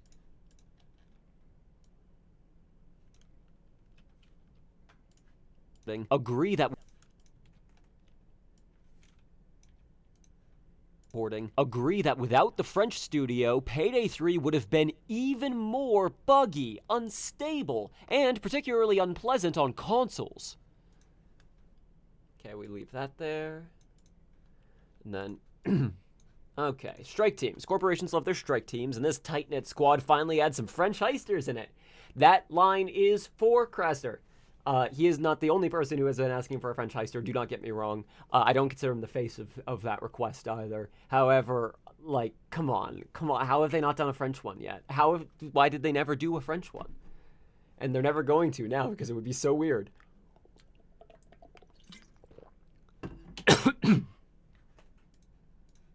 Buggy, unstable, and particularly unpleasant on consoles. Corporations love their strike teams, and this tight-knit squad finally had some French heisters in it. The entirety of this particular employee's statements are on 80 level, but you get the idea. The French team is needed to fix the game. I'm trying to read this like I'm telling you a story. I hope that's being conveyed in my tone. I do not want this to just be like a boring like line of text, because then you could just use a like screen reader, and that would accomplish the exact same thing. And that's not what I want here. I want it to be something you can listen to as its own piece of media. Corporations love their strike teams, and this tight-knit squad finally had some French heisters in it. The entirety of this particular employee's statements are on 80 level, but you get the idea. The French team is needed to fix the game. Okay, I don't need a tail end there either. But crucially, remember, Mats does not know what a video game is. He does not understand that IT employees don't go home immediately following a live service game's media pay. Okay, no, two lines. But crucially, remember, Mats does not know what a video game is. It's so mean, but it's so true. That's literally the problem, is that Mats didn't know what you were supposed to do when you're a CEO of gaming, so he did everything wrong. Like, every little thing he could have done wrong, he did wrong because he didn't understand what the product was. To fix the game. But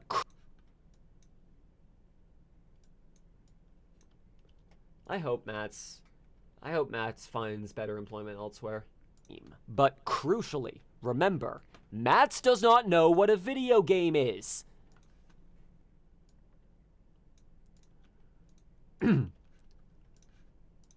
He does not understand that IT employees don't go home immediately following a live service game's media payload drop. He does not understand that players may run into daily game-breaking issues that make the product unusable for long periods of time until addressed. Did I get in one take? Shit. Let's have a listen. He does not understand that IT employees don't go home immediately following a live service game's media payload drop. He does not understand that I'm like leaning off the mic there. The first one's fine, but but I was leaning off the mic because I was worried I was gonna pop, but then it just sounds like I'm recording from the inside of a fucking bathroom. I gotta keep it consistent. He does not understand that IT employees don't go home immediately following a live service game's media payload drop. He does not understand that players may run into daily game-breaking issues that make the product unusable for long periods of time until addressed. He does not understand that players may run into daily game-breaking issues that make the product unusable for long periods of time until addressed. There we go. Drop. He does not understand that players may run into daily game-breaking issues that make the product unusable for long periods of time until addressed.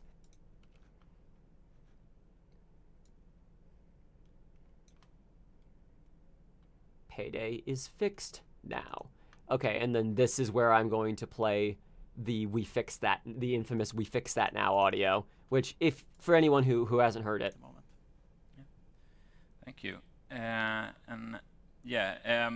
Payday 3 recently left the Game Pass. You had an agreement with Microsoft 1 year, and it's. Hang on? Did I link too far ahead? Into community. It remembered an old timestamp, huh? Yeah, because this doesn't actually remember timestamps. Okay, that's fine. We, of course, do test groups, and we are very tight with our community. As you said, we have a very big community, over 8 million on Steam for Payday 2, and also, as I mentioned, in Starbase Nebula now, over 5 million in that network as well.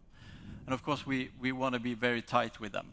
If you look on the Operation Medic Bag, as we call it now, what we've done after the release for Payday 3, the post-release plan, all the things that we've done there has been through the community. We're talking to community, want to know what they want.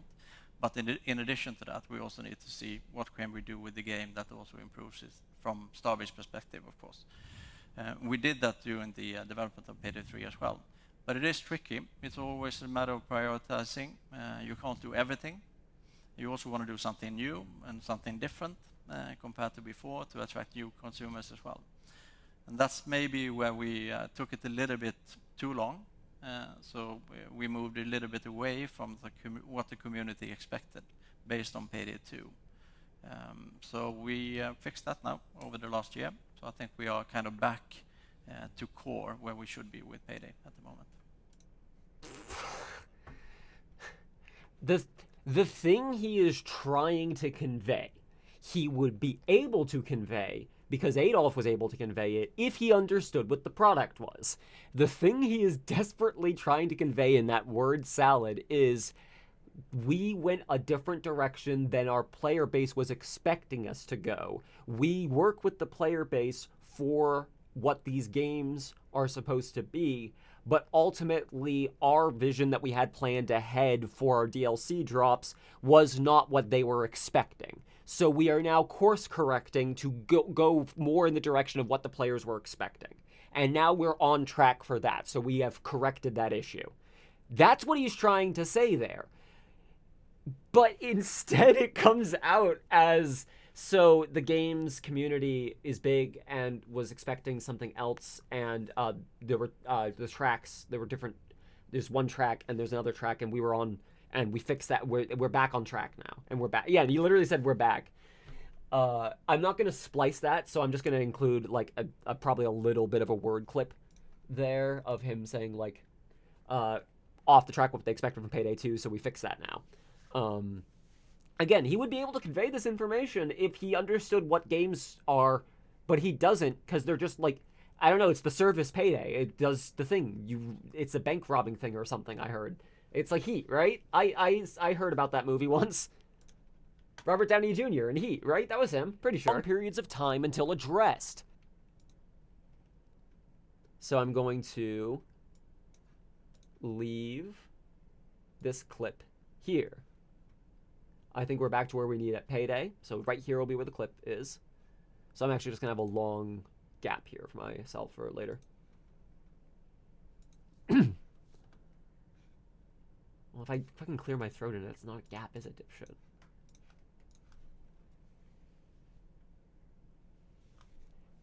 In his mind, Payday is fixed now. So why would he need the strike team, or anyone for that matter?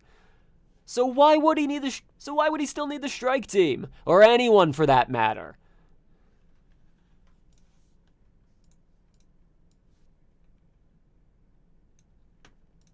Payday is fixed now. So why would he still need the strike team? Or anyone for that matter? I need a little more of the leading up S. Now. So why would he still need... Now. So why would he still need the strike team? Or anyone for that matter? Nah, it's not normalized enough. The normalizer won't do enough with that. He literally said we're back. Yeah. Best. In his mind, Payday is fixed now. So why would he still need the strike team? Or anyone for that matter? So why would he still need the strike team? Or anyone for that matter?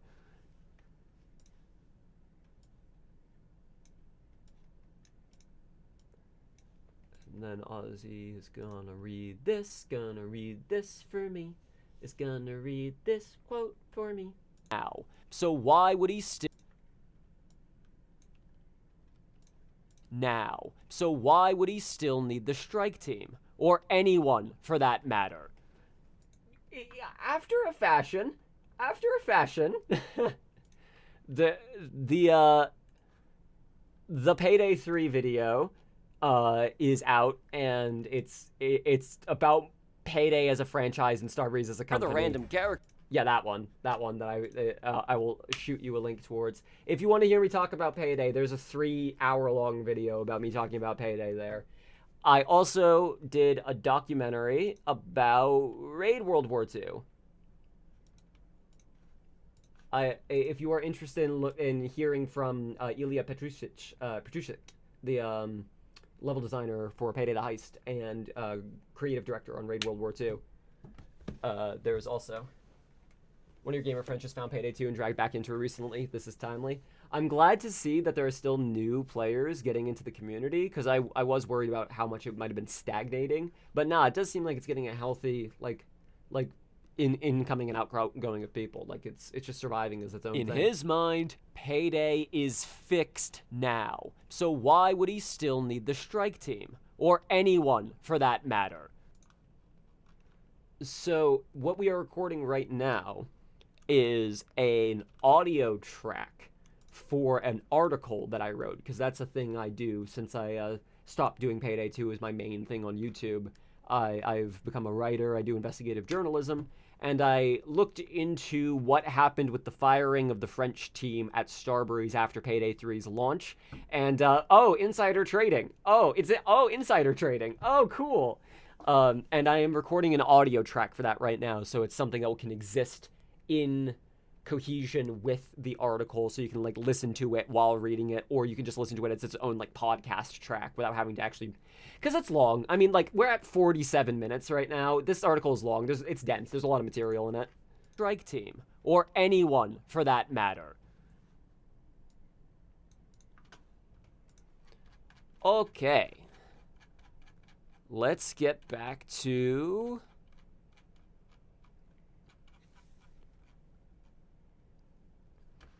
my notation. Brilliant. Pictures another Theo article on 80 level.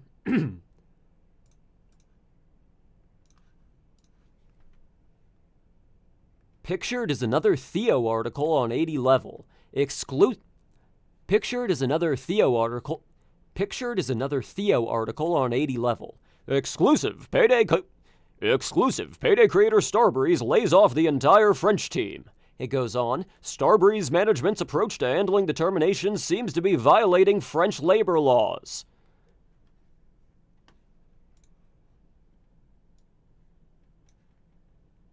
Let's see. Pictured is another was it here? Pictured? There we go, yeah. These are audio descriptions of images that are in the article, because I figured if there are people driving, doing dishes, laundry, whatever to it, I can't expect them to fairly, like, go back to look at their screen every time I'm like, hey, look at this, isn't this fucked up? So I just do it for that matter. Pictured is another Theo article on 80 level. Exclusive payday exclusive.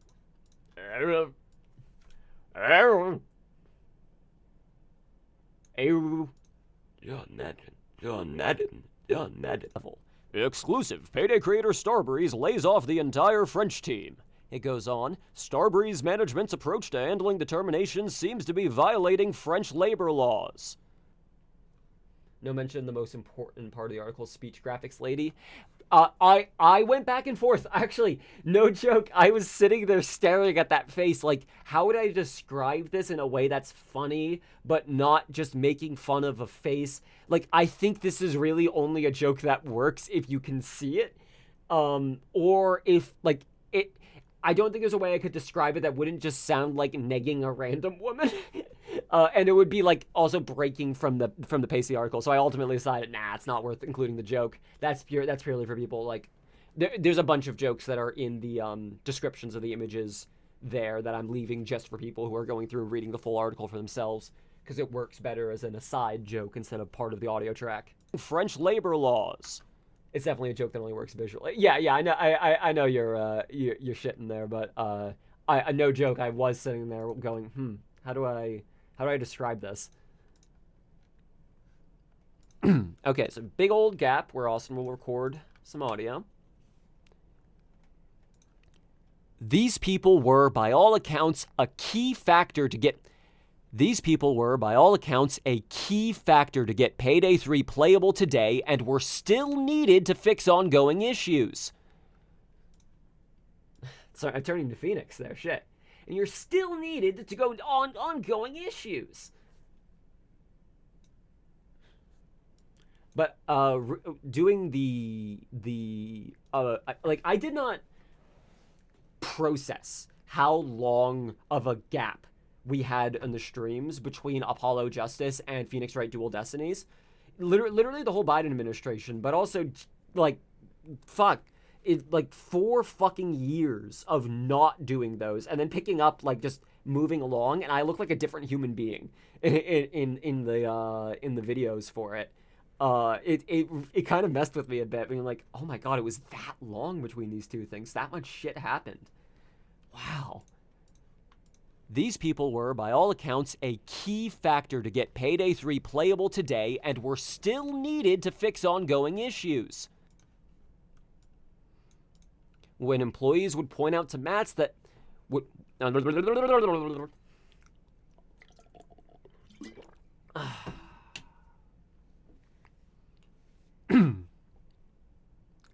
When employees would point out that Mats has no idea what he's talking about or what the French team does, he would personally tell them to shut up and stop posting, and before having an underling mute the complainer's account entirely. Okay.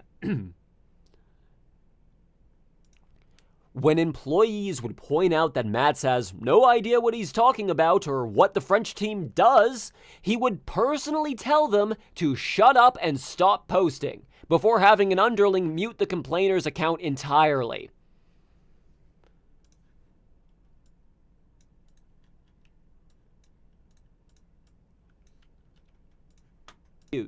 When employees would point out that Mats has no idea what he's talking about or what the French team does, he would personally tell them to shut up and stop posting, before having an underling mute the complainer's account entirely.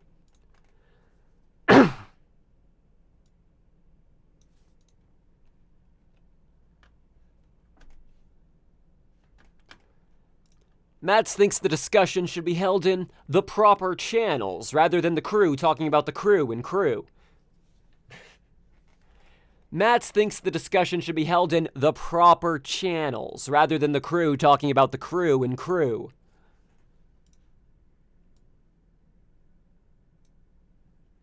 There's something funny about Mats having someone else do the muting instead of doing himself, because he doesn't know how. He took an IT course in 2019, and that was like like he used to do IT in the early thousands. That's his understanding of it. He took like one explainer course, and that's the most he's gotten caught up since. He doesn't know how to do this shit himself. He's so disconnected from modern technology. This is why I talk about these people's backstories, because it completely explains their behavior. Like, why is Mats like this? Why does he keep making these decisions? Why is he doing this? Because he literally doesn't know how to do it himself. He's just like, what are the controls? How do you mute someone? You know how to do it. You're young. You do it. Like, that's why I'm like, oh, this guy just does construction. Shit, no wonder he's fucking incompetent here. Like that's a skill set that's entirely unrelated to this skill set. Entirely. Mats thinks the discussion should be held in...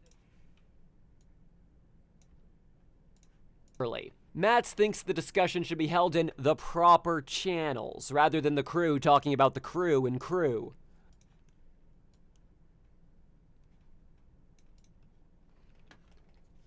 Who can blame them for demanding an explanation? Mats planted his ass in front of full... Originally, that line read, Mats spread his whole pussy in front of... And I'm like, no, I can't. No, absolutely not. Cannot.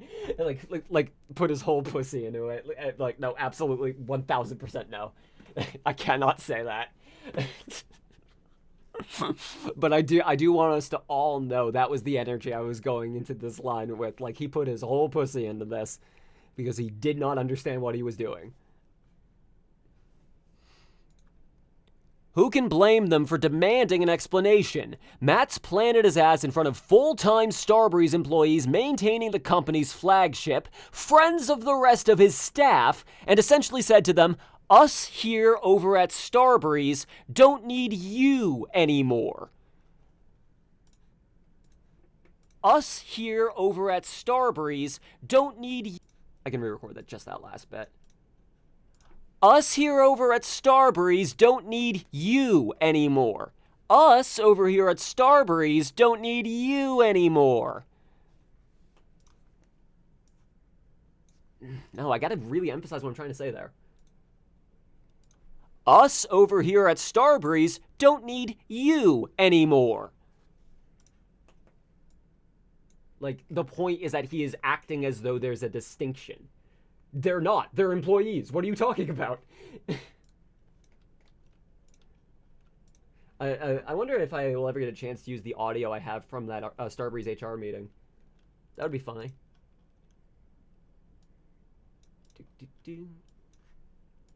Oh, no, I should leave a gap here. Hold on.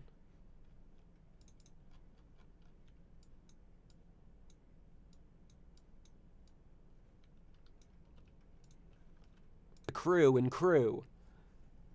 Who can blame them for demanding an explanation? Mats planted his ass in front of full-time Starbreeze employees maintaining the company's flagship, friends of the rest of his staff, and essentially said to them, us over here at Starbreeze don't need you anymore.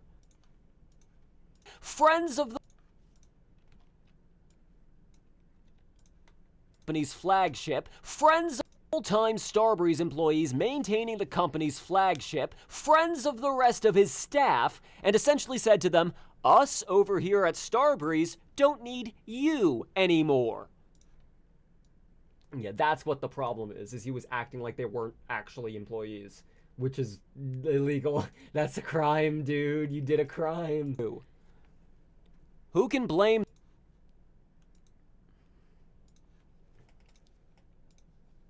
Not only is that self-sabotage of the grandest scale, firing members of your tech team when the product's primary concern is needing new tech, it's also explicitly illegal under French labor laws.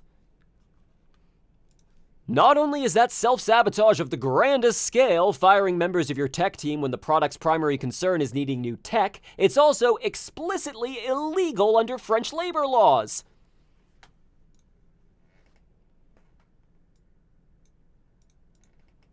Not only is that self-sabotage of the grandest scale, firing members of your tech team when the product's primary concern is needing new tech, it's also explicitly illegal under French labor laws. I don't like that first half, but that second half is fine. So I'm gonna re-record the beginning, but I'll keep the rest of it. Not only is that self-sabotage of the grandest scale, firing members of your tech team when your products... Not only is that self-sabotage of the grandest scale, firing members of your tech team when the product's primary concern is needing new tech...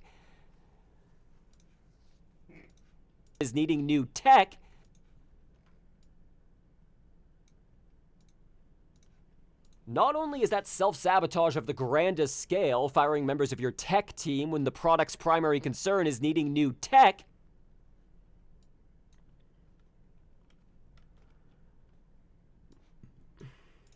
you anymore. Not only is that self-sabotage of the grandest scale, firing members of your tech team when the product's primary concern is needing new tech, it's all... no. Not only is that self-sabotage of the grandest scale, firing members of your tech team when the product's primary concern is needing new tech...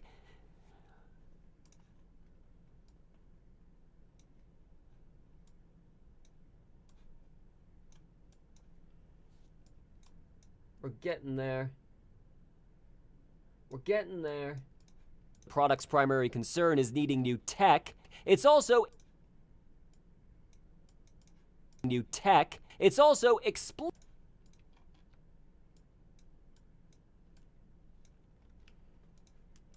It's also explicitly illegal under French labor laws.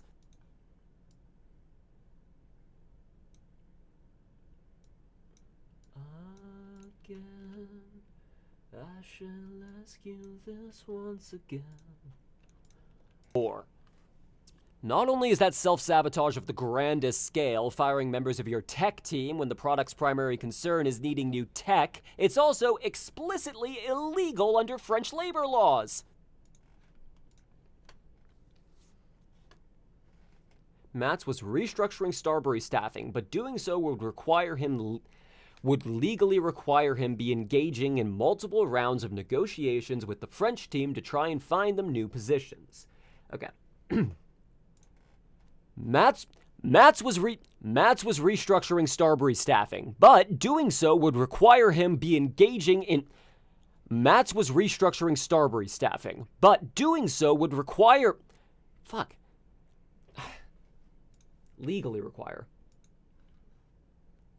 It's the L and the R sounds back to back that trip me up. Mats was restructuring Starbury staffing, but doing so would legally require him be engaging in multiple rounds of negotiations with the French team to try and find them new positions. But that wouldn't cut. Okay, we're good.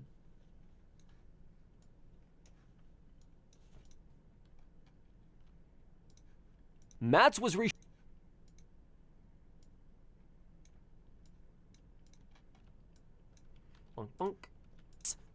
restructuring Starbury staffing, but doing so would legally require him be engaging in multiple rounds of negotiations with the French team to try and find them new positions. And sometimes the dog is saying that to specifically get you to stop trying to re-record when it would just make the edit more complicated and you should just hit stop now. Don't do that, it's a bad idea. Bad fucking idea. But that wouldn't cut costs fast enough, so instead he fires them first and then tries to restructure second without them. That is a crime. You need to make this as clear as possible. There is no alleged, there is no... Like, the thing he is doing is a solved law. It's explicitly illegal. Why don't we just fire them first and then announce restructuring second? You explicitly can't do that. But that wouldn't cut costs.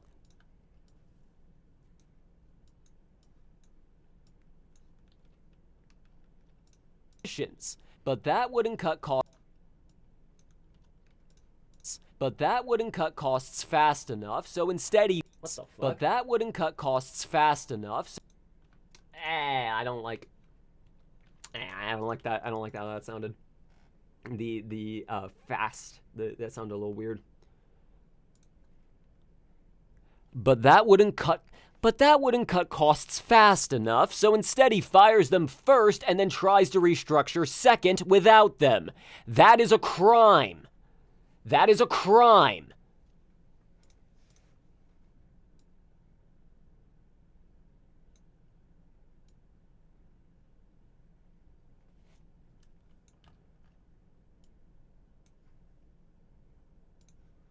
But that wouldn't cut costs fast enough, so instead he...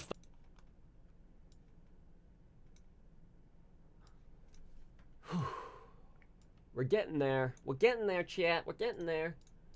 But that wouldn't cut costs fast enough, so instead he fires them first and then tries to find them new positions. But that wouldn't cut costs fast enough, so instead he fires them first and then tries to restructure second without them. That is a crime. That is a crime. Quote.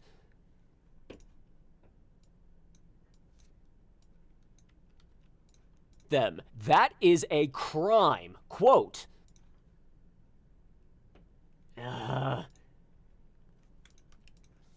That is a crime. That is a crime. That is a crime. Quote.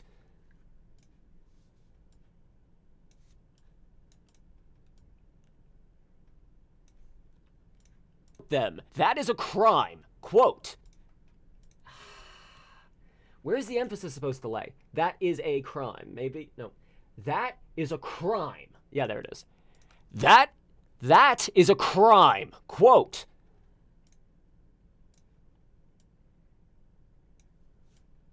Why do voice acting when you can do emphatic article reading? Them. That is a crime. Quote. Like I'm reading this in law, so like Phoenix would read a line. Not quite Phoenix, but let me toned down reasonable Phoenix. An employee may only be made redundant for economic reasons when all efforts to train and adapt have been made and when the person concerned cannot be redeployed to available jobs located in France, in the undertaking or other undertakings in the group to which the undertaking belongs and whose organization, activities, or place of operation ensure the transfer of all or part of the staff. Jesus fucking Christ. Verbalizing articles. Why not vocalizing?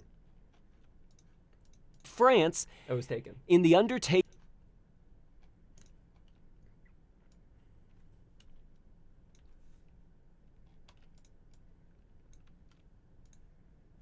In the undertaking or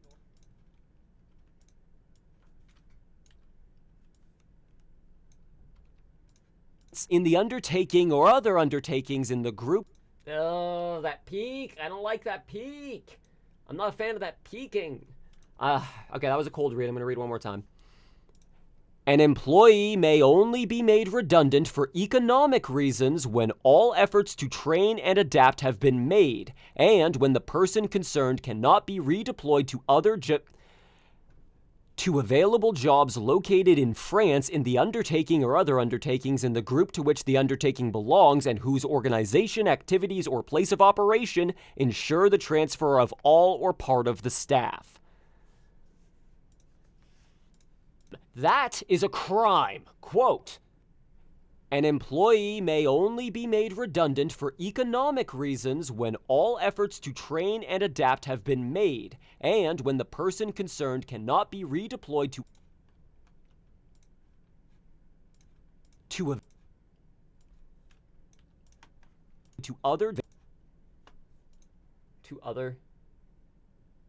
available.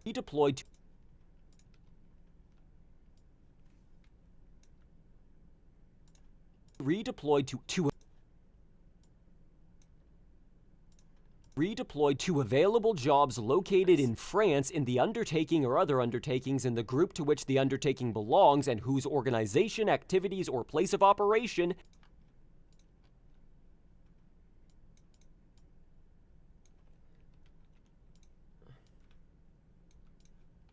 ensure the transfer of all or part of the staff. I know that's a lot of legal mumbo jumbo, but I when it comes to a law, I'm not truncating that shit. When it's a law, I'm not gonna only say some of the law. That's a terrible precedent to set.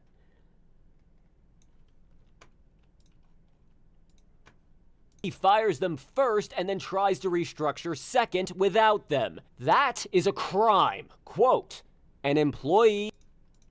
Less of a gap. An employee may only be made redundant for economic reasons when all efforts to train and adapt have been made, and when the person concerned cannot be redeployed to available jobs located in France in the undertaking or other undertakings in the group to which the undertaking belongs and whose organization, activities, or place of operation ensure the transfer of all or part of the staff. A lot of words to say there needs to be an attempt to find other employment for you. Like, within the company. You can't just go, we don't want you anymore, bye. That's not how this works. Matz never negotiated with them about how they could do their jobs differently. He just fired them. Matz never negotiated with them about how they could do their jobs differently. He just fired them. Matz never negotiated with them about how they could do their jobs differently. He just fired them.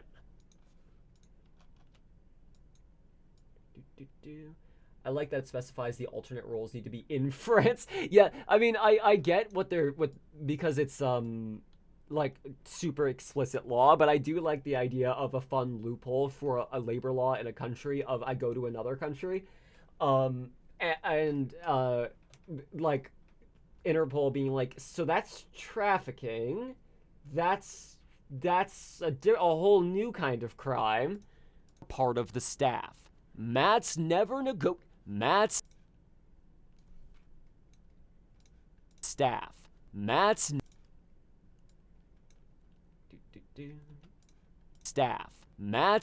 negotiated with them about how they could do their jobs differently. He just fired them. So now the mistake has already been made, and the CEO needs to hurry up and make this go away before shareholders start to notice. Matz never negotiated... So now the mistake has already been made, and the CEO needs to hurry up and make this go away before shareholders start to notice. Looking over the law's English translation... Hark! Is that a loophole? Hark! I didn't think I was going to have to say this out loud. When I wrote the word hark, I never expected to say it out loud is the thing. Shit. Translation. So now the mistake has already been made.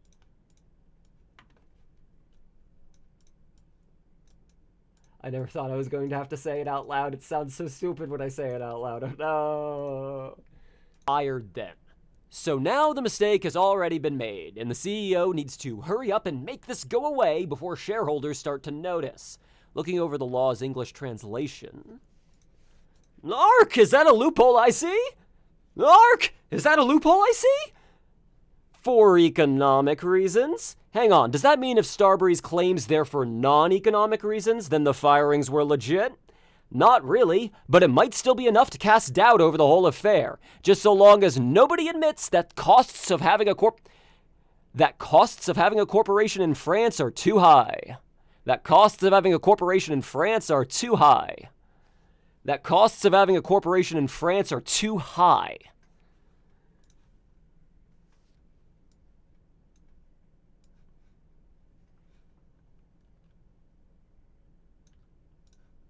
Of having a that as long as nobody admits that costs of having a costs of having a admits that costs of having a admits that costs of admits that costs of having a corporation in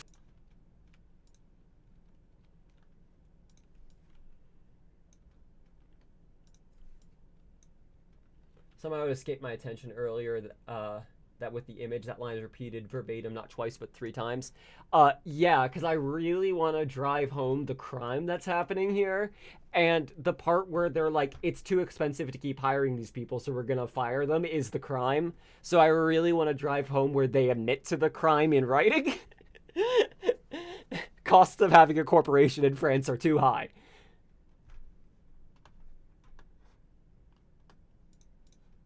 Costs of having a corporation in France are too high.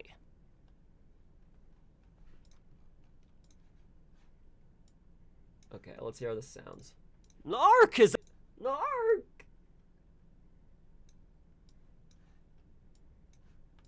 English translation. For economic... Narc! Is that a loophole I see? Hark! Hark!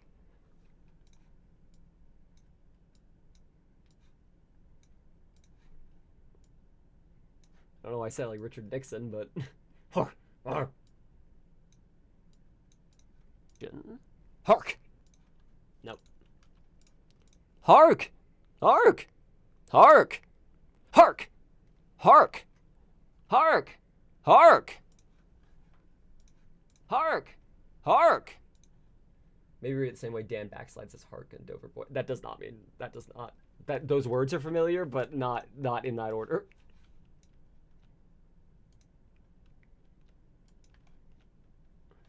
Oh my god, I gotta fucking full screen this if I wanna, there we go. Translation. Hark! Is that a loophole? I think that's probably as good as I'm gonna get it.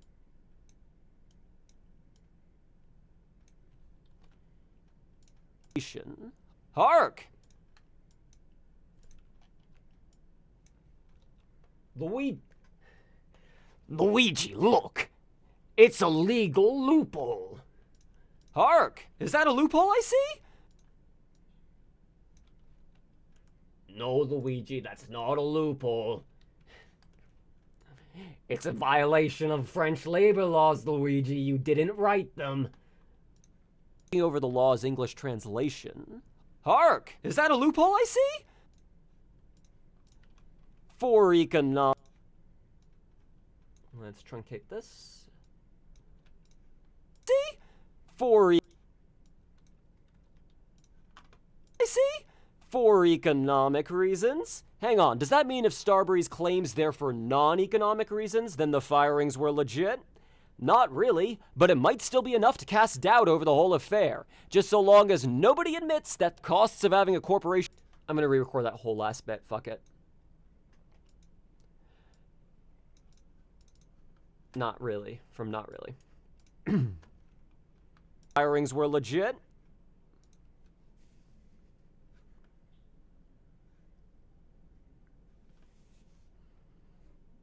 Not really.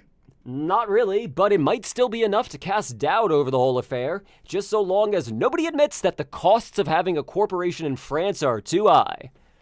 Costs of having a corporation in France are too high.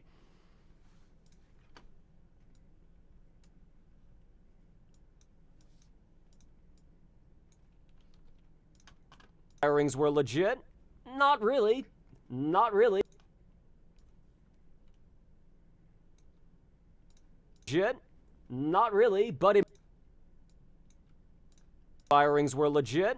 Not really, but it might still be enough to cast doubt over the whole affair, just so long as nobody admits that the costs of having a corporation in France are too high. Costs of having a corporation in... No, this is still... It's still not good enough. Reasons, then the firings were legit? Not really, but it might still be enough to cast... Not really, but it might still be enough to cast doubt over the whole affair, just so long as nobody admits that costs of having a corporation in France are too high. Costs of having a corporation in... Costs of having a corporation in France are too high.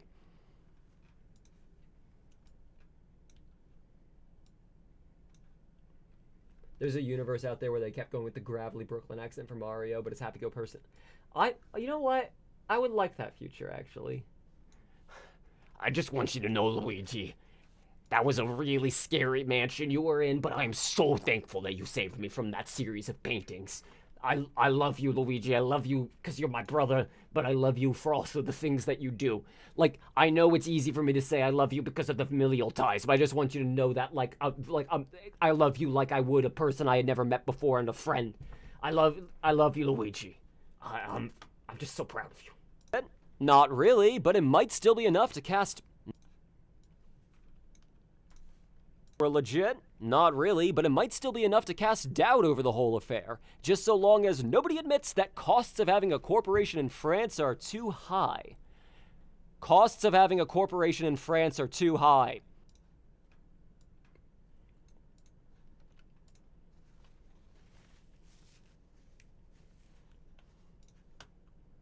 Oh, I actually, in the notation, you know what, no. You know what? Yeah, I'm gonna do the shorter version of this. I don't want to literally say it out loud 3 times. That's too many times in a row. It works better as the image for the image there, so I'll say it the way I wrote it in notation here. Quote: costs of having a corporation in France are too high. Quote: cost of having a corporation in France are too high. Quote: costs of having a corporation in France are too high. This is via speaker notes leaked from Starbreeze's all-hands meeting in January 2025, obtained via 80 level. It continues, cost of staff is higher than in Sweden. The administrative cost to keep the French subsidiary running... Subsidiary? Why do I... Subsidiary? What the fuck? Subsidiary? Where's that fucking coming from? Cost to keep the French subsidiary... Cost of... I'll pick up from it continues. Quote, costs of having a corporation in France are too high. This is...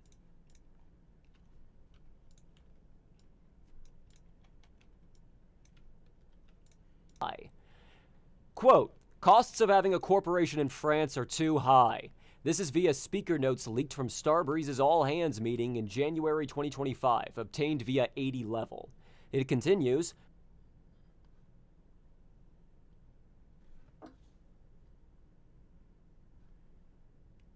Cost of having...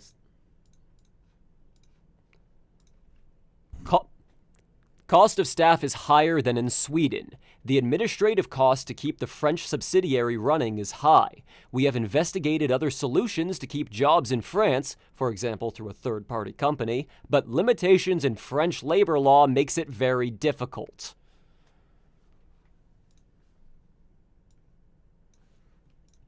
Limitations. They outlawed slave labor. We can't just gig economy everything. Fuck you. Cost of staff is higher than in Sweden. The fucking pricks. Cost of staff is... Continues, cost of staff is higher than in Sweden. The administrative cost to keep the French subsidiary running is high. We have investigated other solutions to keep jobs in France, for example through a third-party company, but limitations in French labor law makes it very difficult. But luckily we could just opt to ignore that law and all is right in the world. Yeah, that literally was the solution he came to, is what if we just did it anyways? Every time you hear Matt say we fix that now, I'm like, fix what? He doesn't know either. They fixed, payday and its expectations for the community. They fixed it. It's fixed now. French labor law makes it very difficult. Matt Sewell is an idiot. I gotta really say this the way I mean it. Hang on. I've been trying to talk to someone for like 2 weeks straight. Let's imagine this is all hypothetical.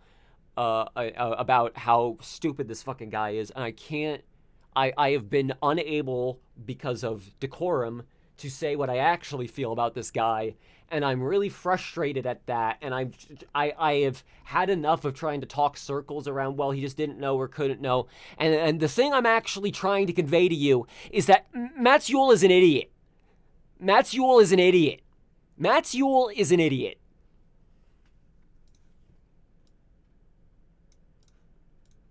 Matt Yule is an idiot. Yeah, there we go. That's how you get the real read. You gotta get in the emotional state of the way I wrote it at the time. Coming home from a retail job energy, yes! Oh, difficult. Matt Yule is an idiot. Beginning of 2025, Matt says both CEO and CFO knew for a fact that the French studio was being closed for economic reasons. What he did not know, bafflingly, was how time-consuming that process could end up being.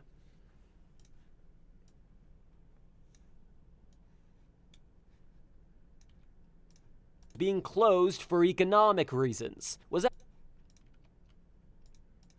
What he did not know, bafflingly, was how long that... I'll just re-record from there. That's fine. Sometimes you forget what you did say and didn't say. Yule is an idiot. Beginning of 2025, Matt says both CEO and CFO knew for a fact that the French studio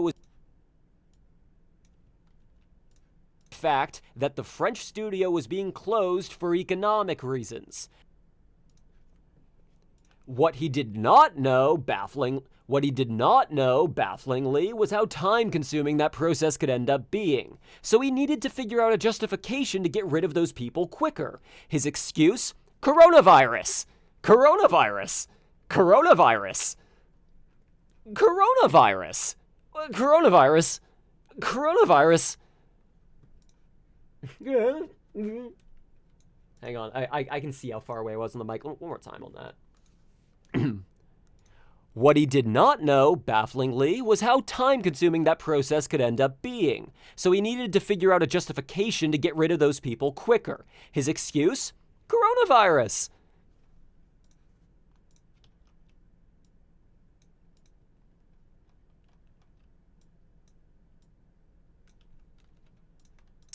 What he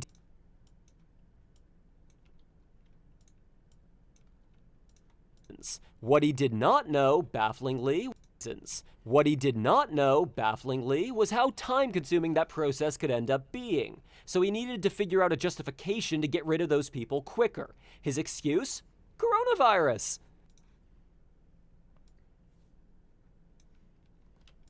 End up being. So he needed to figure out a justification to get rid of those people quicker. His excuse? Coronavirus.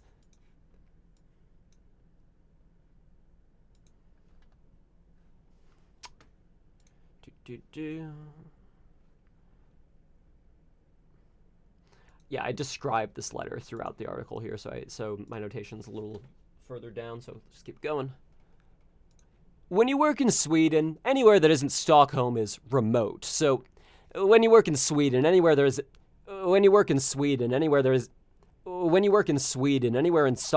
Jesus Christ. When you work in Sweden, anywhere that isn't Stockholm is remote. So a guy used to a contractor-powered industry like construction, such as Matt Yule, wouldn't think twice about viewing international employees' work status as being less legitimate, at least compared to the workers he occasionally talks at in person.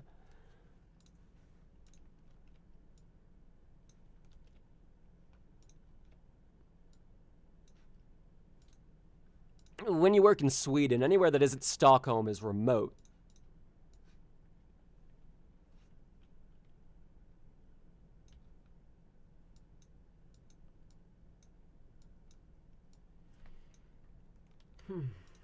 Use? Coronavirus.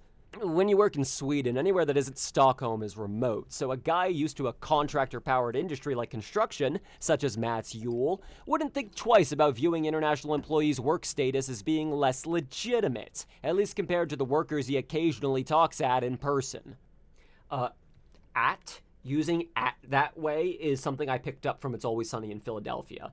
Who are we doing this at? Who is it versus? Who are we doing it at? Like, who is this at? Not who is this for, who is this at? Like, what's the target? Who's the mark? That whole concept is so funny to me. Like, who is this at? Who is this versus? That entire thing is hilarious to me. Talks at in person.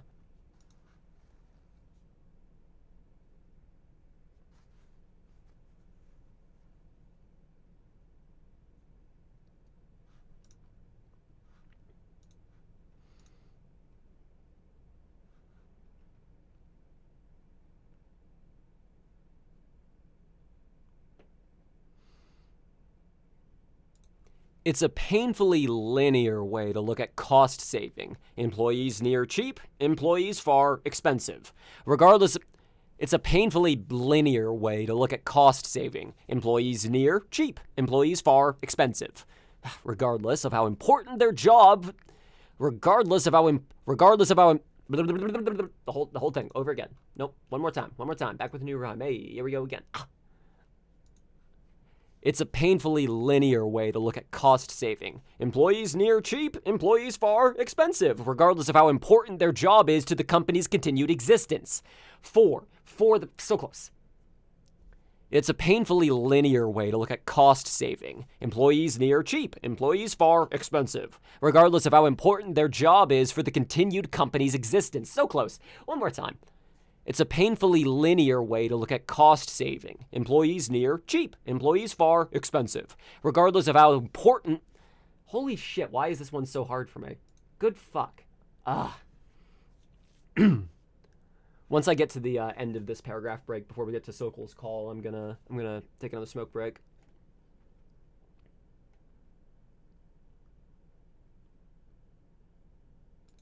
It's a painfully linear way to look at cost saving. Employees near cheap, employees far expensive, regardless of how important their job is for the company's continued existence. How's that? Painfully linear way to look. It's a painfully linear way to look at cost saving. Employees near cheap, employees far expensive, regardless of how important their job is for the company's continued existence. There it is. There's the read. There's the read. There's the read. We got it. Oh god, this narration is going to be over an hour. Jesus Christ. I keep making hours of Starbreeze material. I'm sorry / you're welcome. I hope it's enjoyable. Sad in person. It's a painfully linear way to look at cost saving. Employees near cheap, employees far expensive, regardless of how important their job is for the company's continued existence.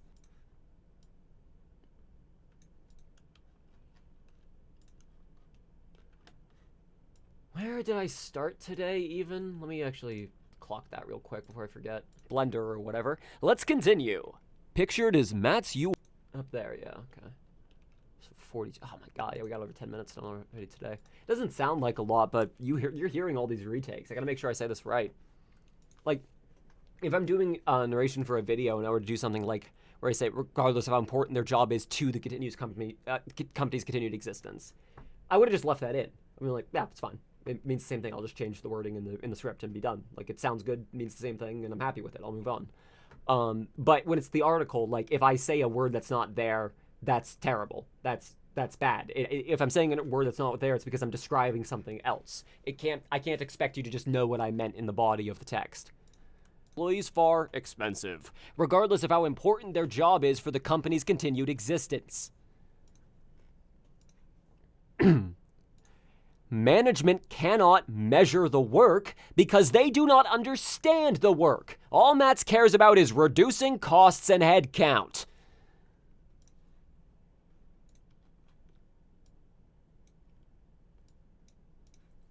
Management cannot measure the work because they do not understand the work. All Mats cares about is reducing costs and headcount.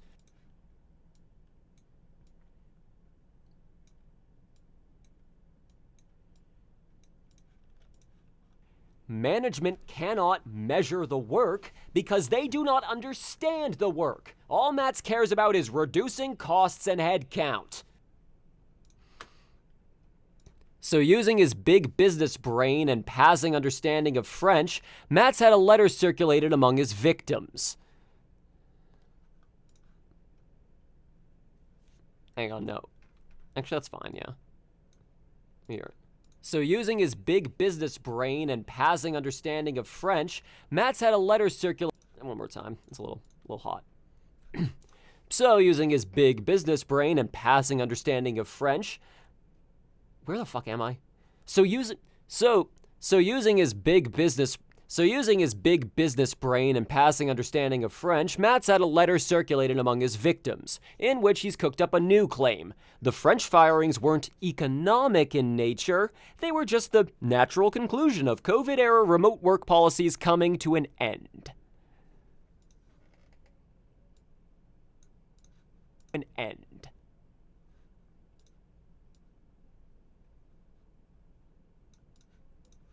So using his big business right there.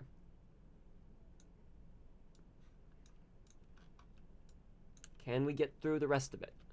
So using his big business brain and passing understanding of French, Matt's had a letter circulated among his victims, in which he's cooked up a new claim. The French firings weren't economic in nature, they were just the natural conclusion of COVID-era remote work policies coming to an end.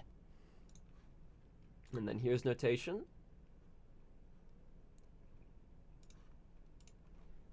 Pictured is said letter, written in French, as obtained by 80 level, signed by Mats Yule personally.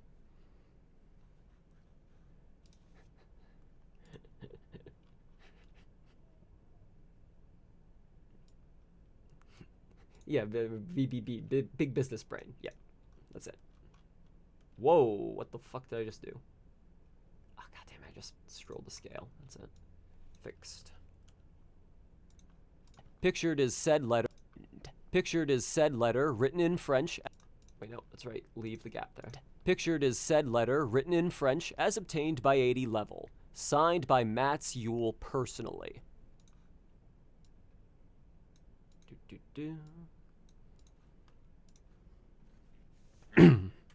Matt's argument is that Starbreeze Paris had to shut down their old physical office back at the decade's end because of COVID closing everything, after which employees reached an agreement to continue working from home.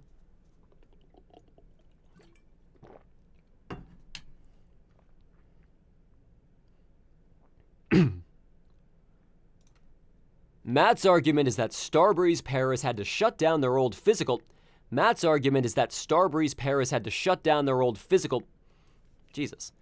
Matt's argument is that Starbreeze Paris had to shut down their old physical office back at the decade's end because of COVID closing everything, after which employees reached an agreement to continue working from home.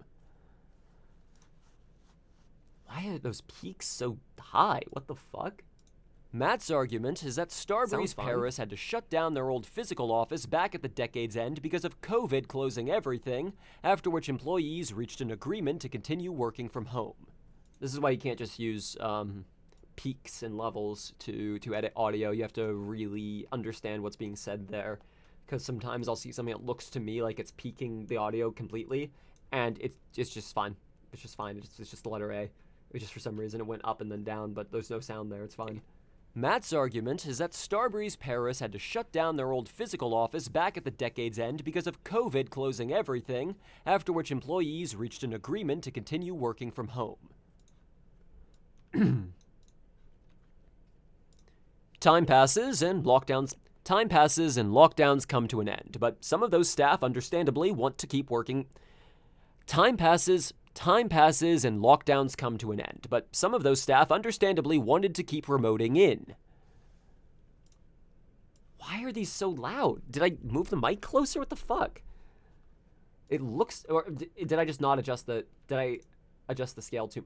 That's what it is. The scale, because I fucked up the, like, I accidentally scrolled on the zoom for the scale of the vocal pitches, so everything was looking like it was peaking, and I'm like, what's wrong? It seems fine. Nope, I'm just an idiot. Personally. Matt's argument is that Starbreeze Paris had to shut down their old physical office back at the decade's end because of COVID closing everything, after which employees reached an agreement to continue working from home. Time passes and lockdown working from home. Time passes and lockdowns working from home. Time passes and lockdowns come to an end, but some of those staff understandably wanted to keep remoting in. Okay. So, according to Yule, the French contract was still in relation to the pandemic, and now it's RTO time. And now it's RTO time. And now it's RTO time. And now it's RTO time. In relation to the pandemic. The pandemic. And now it's RTO. So, according to Yule, the French contract was still in relation to the pandemic, and now it's RTO time. COVID remote work is ending, so too do their positions. Right? Right?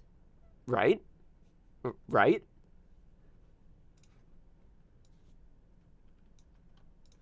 Their positions. Right? Their positions. Right? So, according to you, you can hear how much of a vocal difference there is there, depending on how I read it, Jesus. So, according to Yule, the French contract was still in relation to the pandemic, and now it's RTO time. COVID remote work is ending, so too do their positions. Right? Right? Right? Right? Right? Right. One small problem. The old Paris office closed in April 2019. COVID had nothing to do with it. Mats knowingly lied. One small problem. The old Paris office closed in April 2019. COVID had nothing to do with it. Mats knowingly lied. COVID had nothing to do with it. Mats knowingly lied. COVID had nothing to do with it. Mats knowingly lied.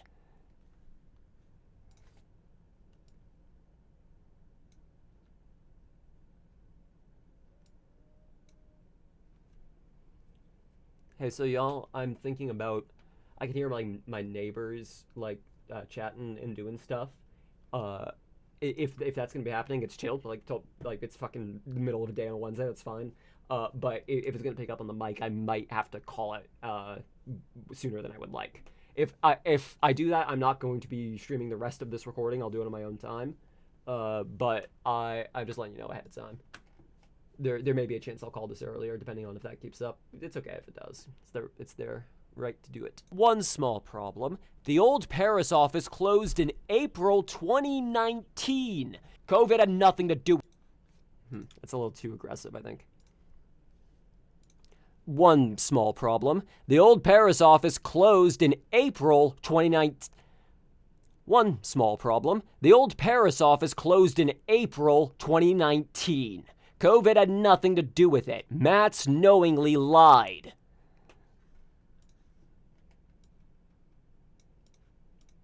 One small problem. The old Paris office closed in April 2019. COVID had nothing to do with it. Mats knowingly lied.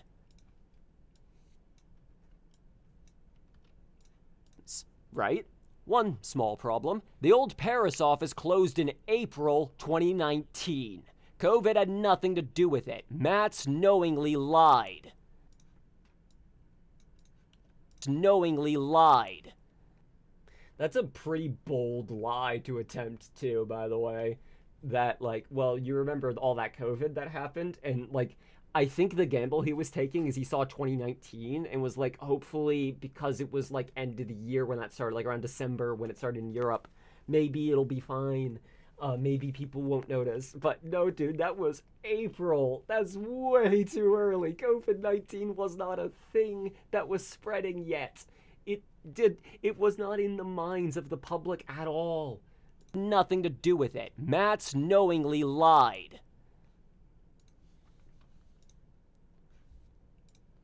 All right. Mats fucked up firing these people and then lied to try and hide it. The accidentally leaked presentation notes prove that Starbury's management knew exactly why these people were being fired. Exactly why these people were being fired.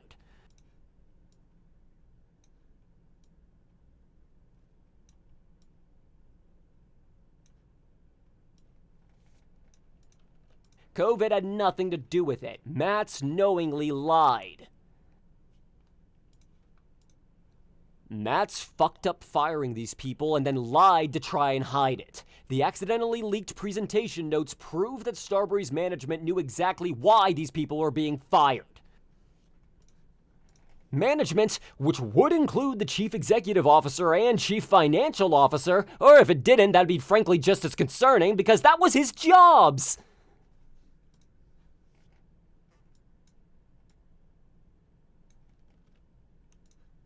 Fired. Management, which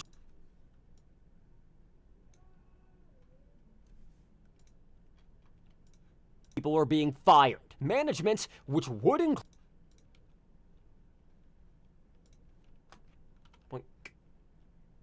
surely people won't investigate and realize I am bullshitting. I really do think he was just assuming no one would check. And that's as deep as it went. He just assumed no one would check, and that was it. Management knew exactly why these people were being fired.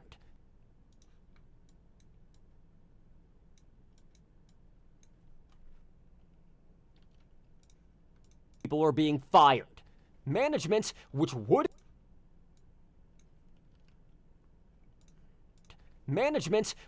include the chief executive officer and chief financial officer, or if it didn't, that'd be frankly just as concerning because that was his jobs. It's a little echoey, but I'm gonna keep it because I like the read on that so much. I'm sure it'll sound fine with the normalization. Also, I don't really feel like yelling again. All right. Yeah, you know what? Because it's getting a little later, and because like neighbors are doing stuff, I will finish this paragraph, and then I'm gonna call it, and I will record the rest of the stuff. That's actually probably for the best too, because I don't want to accidentally fuck up and say something like legally binding that I don't mean to say, since that's where the most like intense accusations are. So I am going to finish this little paragraph. We're gonna take a little like victory smoke break, listen to music, and then chatting, and then go. Jobs! However, the whistleblowers ain't accusing Matt's Yule of being a fuck-up. Everyone already knew that.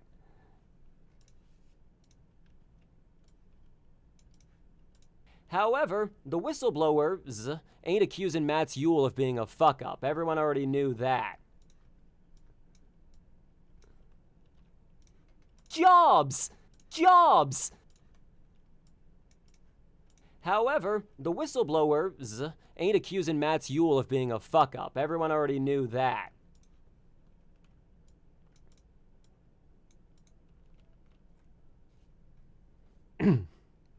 They're accusing Thomas and Frederick of bribery, corruption, and conflict of interest. I'm accusing Matts of cocking up so badly that he got the other two caught.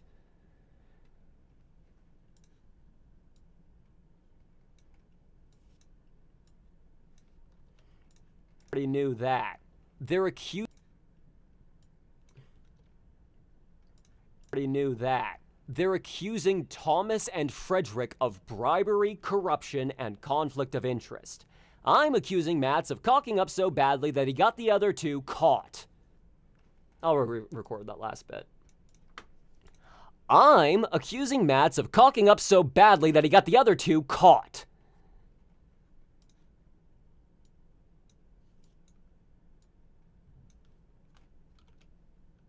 Nope, that's the wrong thing. Control R. Interest. I'm accusing Matts of cocking up so badly that he got the other two caught. Okay.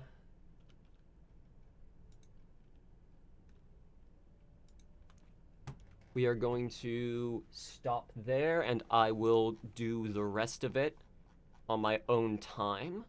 I know I said I'd finish it today, but there is still a lot to go, and it's the stuff I need to make sure I don't mess up. It's stuff I need to make certain I am saying correctly, that I do not use one turn of phrase when I mean another, or accuse one person of something when I am specifically accusing another of something. So we're gonna just chill for a little bit, listen to some tunes, and then we're gonna go. First get.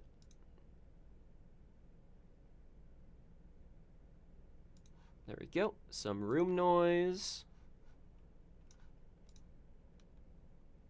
Noise reduction, get noise profile, boom. And then grab everything to the, like, 42-minute mark. To the split that's over there. 5:44, 3, 2. Here we are. Effect, noise reduction, apply. Now let's listen, just make sure it's not broken in some way. Starting to get some momentum back. Removing resources from its development made the community furious. Instantly place your spokespersons in positions where they're liable to misspeak and overshare. Yeah, this is all good. Now let me...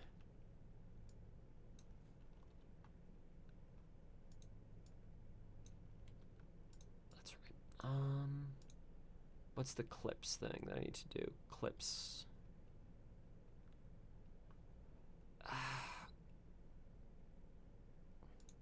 Isn't there just a, like, right-click remove split thing that I can do for...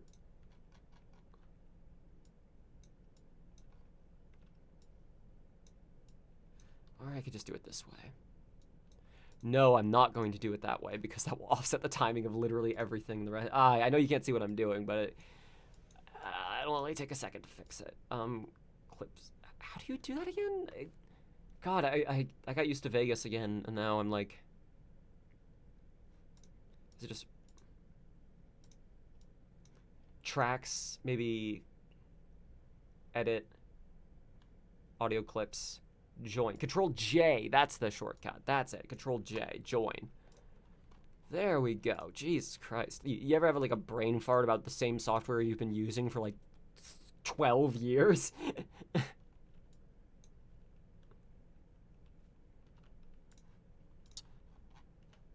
There we are.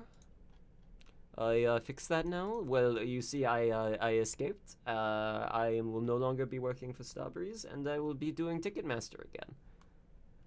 I doubt that.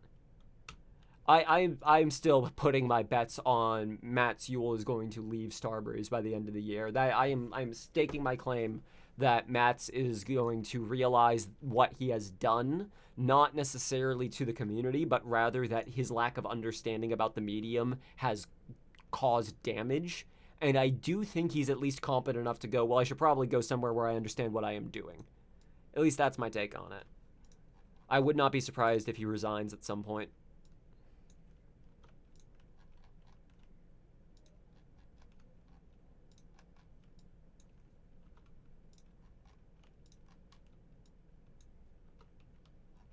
Okay, combined all the clips together. We are at the 54-minute mark in this audio reading, and that's before going back to add in the quotes that are to be read aloud. All right, save, save, save, save again.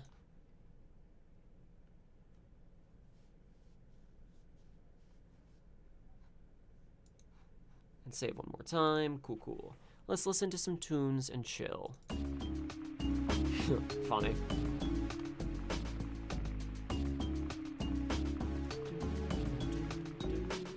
Oh, this is not just from Sly Cooper and the Phoebus Raccoonus, it's also from Sly Cooper and the Phoebus Raccoonus, in case you were wondering. I gotta get the, I gotta go through and, like, remake all of this to get, the actual artists credited on the tracks. Because I want people to be able to see that. Where is my smoke? Where did I set it? Right there. Sometimes I use BeardLib Editor and just briefly forget how to do a basic thing, and I'm like, wait, how do I do that? Yeah,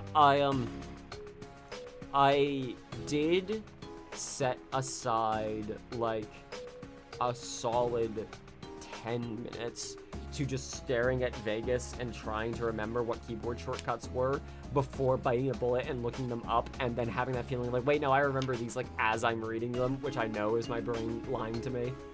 Do you have plans for other streams this week, Dual Destinies aside? Would we be interested in a stream tomorrow? And if so, what would you want to see if we did a stream tomorrow? Because I did mention that I was thinking about doing a For Honor stream with Ozzy at some point, just the two of us, playing some of the co-op mode, showing off the stuff there. But I don't know if that's going to be this week necessarily, because I'm enjoying that being something we're just playing on our own. I still really do want to start Pseudo Regalia. I want to start that and play it before I really commit to the video fully. Maybe it's tomorrow. Maybe it's tomorrow.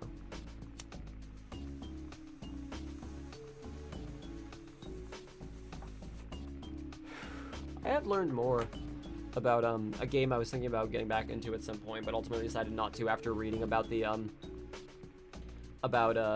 development history is Dungeon Defenders.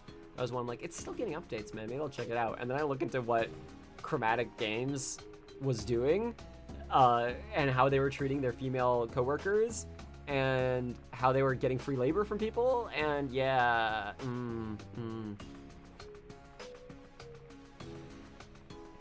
If you want another really fucked up development story, look into Starbound.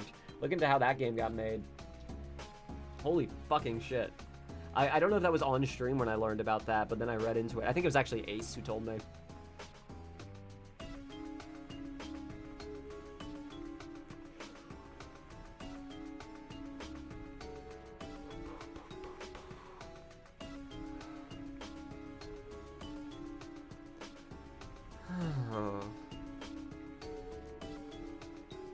This is a weird job that I have, right?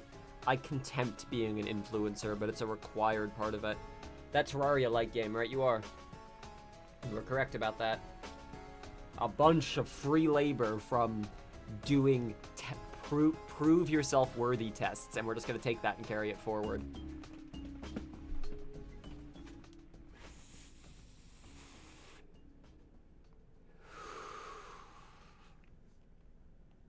Fucking stupid. See, I kind of want to do another raid stream, but I want to space out the raid streams. Because if I do it too many times in a row, I think people will just put it into the back of their minds every time I stream raid. It's like, oh yeah, you're just doing that again. Instead of it being like, oh shit, it's raid time. Same thing with Payday to Heist. I want it to be like an every now and then treat as a... Like, there are other streamers who default to a game, and I think they, unless they are really having fun with it, they may be cheapening their own experience with that game. If you are only ever playing it when you're streaming, is what I'm talking about. I'm not saying like, because there's streamers who like stream Payday 2 all the time, that's fine, it's chill. I'm talking about people who only play a game while they're streaming it. That like, I think your perception of this game is flawed because of this. You treat it differently, you behave differently. Open the window, dumbass.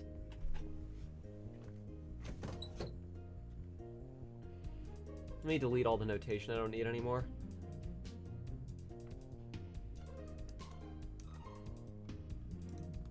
There we go. Whew. Didn't quite get it done, but I got a lot of it. I got a lot of it done, and that's good. That's not for nothing. I don't want to discount my own accomplishments.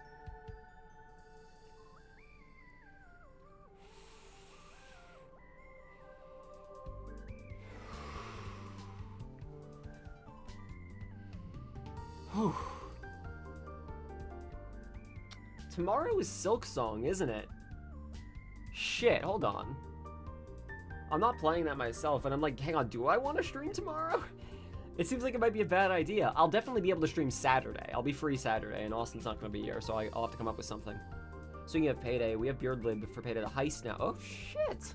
Even the editor, it's not as functional. I love trying to spawn a unit, and then the game just dies. This sounds so stupid, because I have not used the Beardlib editor, but it's just a fact that exists in the back of my mind from a forum post I read while researching Payday 3.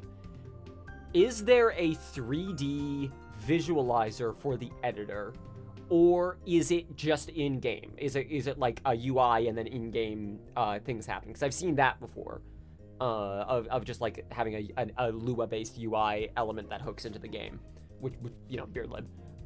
But is there some kind of like visualizer renderer of like, you can see the model you're about to load, you can see animations that are about to play, you can see like in-game like what it will look like. Anything like that.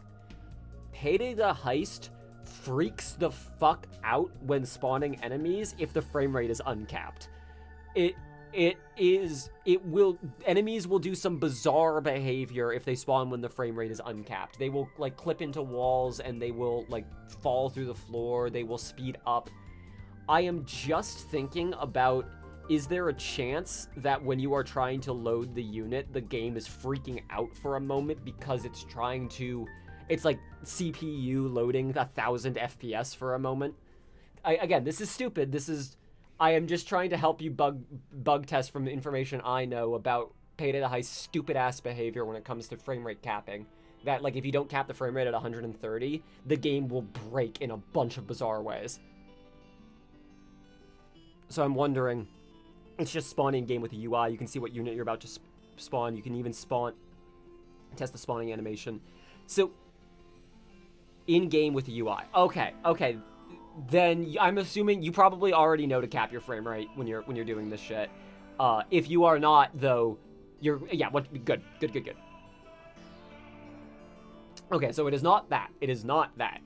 I was just thinking about something I read about someone trying to spawn enemies in Payday 2, and like when they had the frame rate or like they were complaining that I have to play with the VSync on while using this mod. Why is that? Because that was their experience with it, and ultimately the answer was, oh, your frame rate's too high and is breaking it.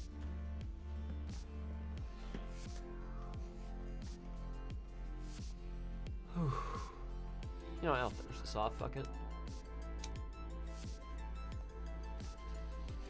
I also did a load of dishes and swept this morning. I've done labor. I've done labor today. I could smoke a little bit extra as a treat.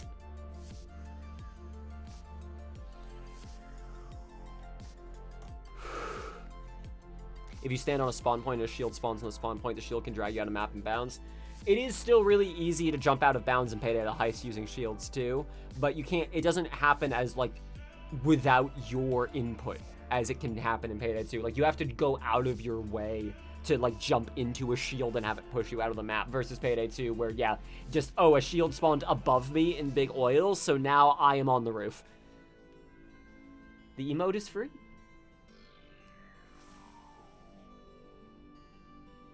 I use that as a visual example in my, I did an essay about the concept of, Hazinki, I believe his name was, the magic circle, and how that transcribes to games, and specifically to video games that operate more like theater than, say, a TV show or a book or a movie, because there's moving parts that have to keep going that might break, but people will try to keep doing the show. So I used Payday the Heist as an example of that. Like, you can just jump into a shield and clip out of the map in that game, and then force your way back into the map, and you'll probably be fine. Like, same thing with Raid 2. If you get clipped out of the map in that game, you're probably fine. You'll clip back in. Payday 2, good luck. Good luck. You're probably just stuck now.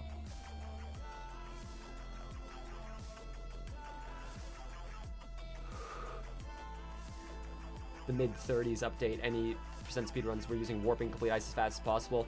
Now they just despawn the hitboxes on doors by placing deployables in front of them. Payday speedruns now are funny. I crouch and uncrouch after standing on top of a shield because it's over for me. I live in the walls now. Yeah, usually in Payday the Heist, I can get out. At least I figured out how to get out. But in Payday 2, that was just the GG's. It's over now.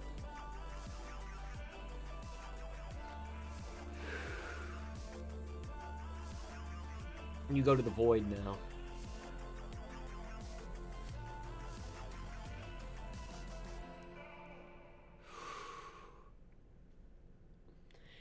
Thank you, by the way,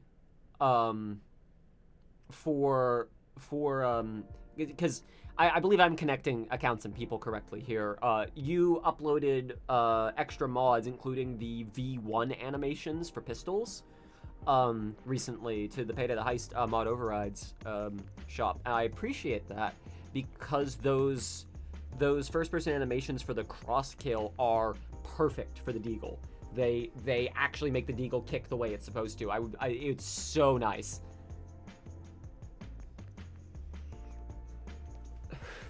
I am thinking about releasing a mod pack at some point that is the Deagle, just the full Deagle and everything. But it's all other people's mods, and then I'm like, all I'd be doing is cheat shit of just increasing the damage. So like, I don't think that's the right thing to release. Yeah, I won't. The only mod that I can think of that I have sitting around, I've got 2 of them that I have sitting around, that are things I could probably publish. I just need permission. One is a fixed version of the day-night randomizer that Dr. Newbie made all those years ago. The randomizer never actually worked correctly in it, but I fixed it. It just needed lazy load, just had to be turned off. That was all it was. Also a couple typo fixes and small things. I have that like ready to publish. I commented on the day-night mod on Dr. Newbie's page asking like, hey, is it okay if I use this? If I release this? And I just haven't gotten anything back. I'm not going to publish it if they don't say anything, or if they say, no, it's their mod, it's their work, it's not fair. The other thing I have that I don't think I'd be comfortable publishing because it's so jank is my bounties mod. The thing that shows a vague kill count as a bounty amount of from your teammates. It's just an edited version of... It might have been Adam, or it might have been someone else who made that kill counter mod years ago. But the way it dynamically overwrites the location data is very jank, very cheap. It doesn't look good, and I worry it would potentially lead to issues on people playing on older hard drives. So I don't know if I feel comfortable releasing something I think might risk crashing the game. And on that note, the other part of that bounty mod that is like your kill count is a user.lua edit. So like I would have to include instructions for how to see your own counter, and it's all just jank. It's jank. It's jank. I don't want to release jank and call it a mod, right?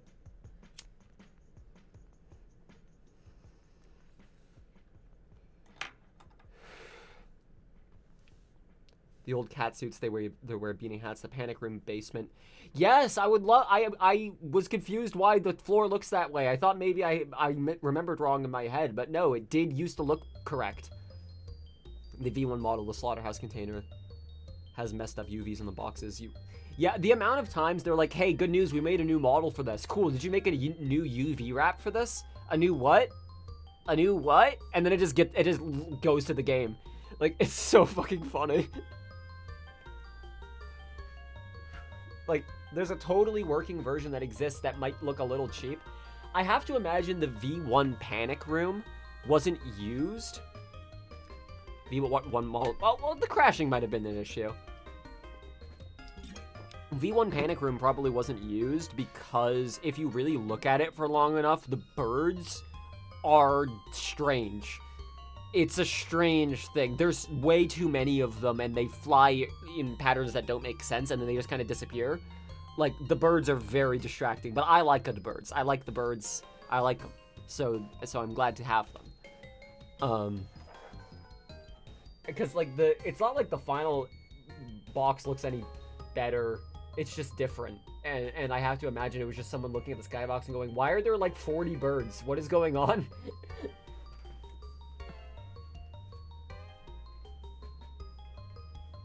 Okay, I think this stream is just about wrapped.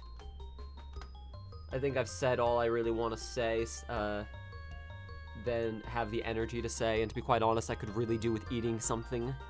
I've only had pumpkin bread today. That's not enough food. Thank you all so much for watching. Oh, I should have that now playing here. I really, really appreciate you sticking by. I would say middle of the month. Middle of the month is probably when the final narration will be available for free with no ads on my website to listen to as you read the article or as you do other things. Thank you all so much for watching.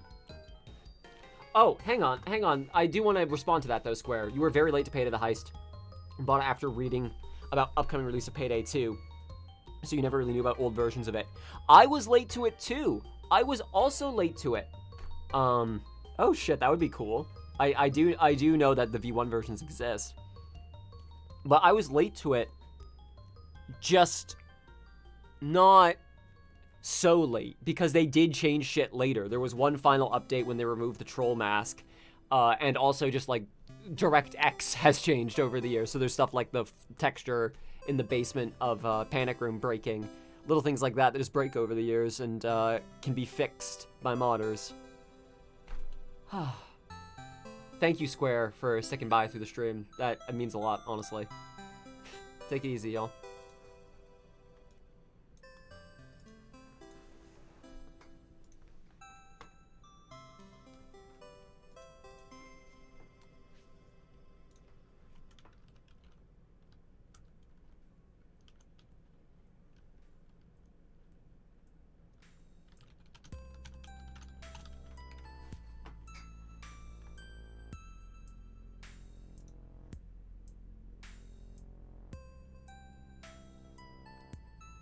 Okay, hang on. I haven't stopped stream yet, so I do need to read that out loud. It is very funny that you went to play Payday the Heist during Crime Fest 2015. I absolutely was doing the same thing at the time, and like, yeah, that real as fuck. Real as fuck of like, I don't want to deal with the safes with all this stupid shit. I want to go do First World Bank. That sounds fun. Oh, man. Real. All right, take care.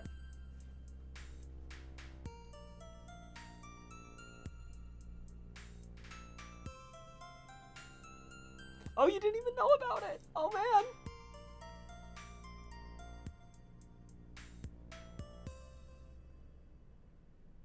Probably a lot of people being like, yeah, this is so much better. You're like, what? Why is everyone mad? That's funny. Ooh, that's a good one to end on. All right, yeah, this is the real ending now. Take care.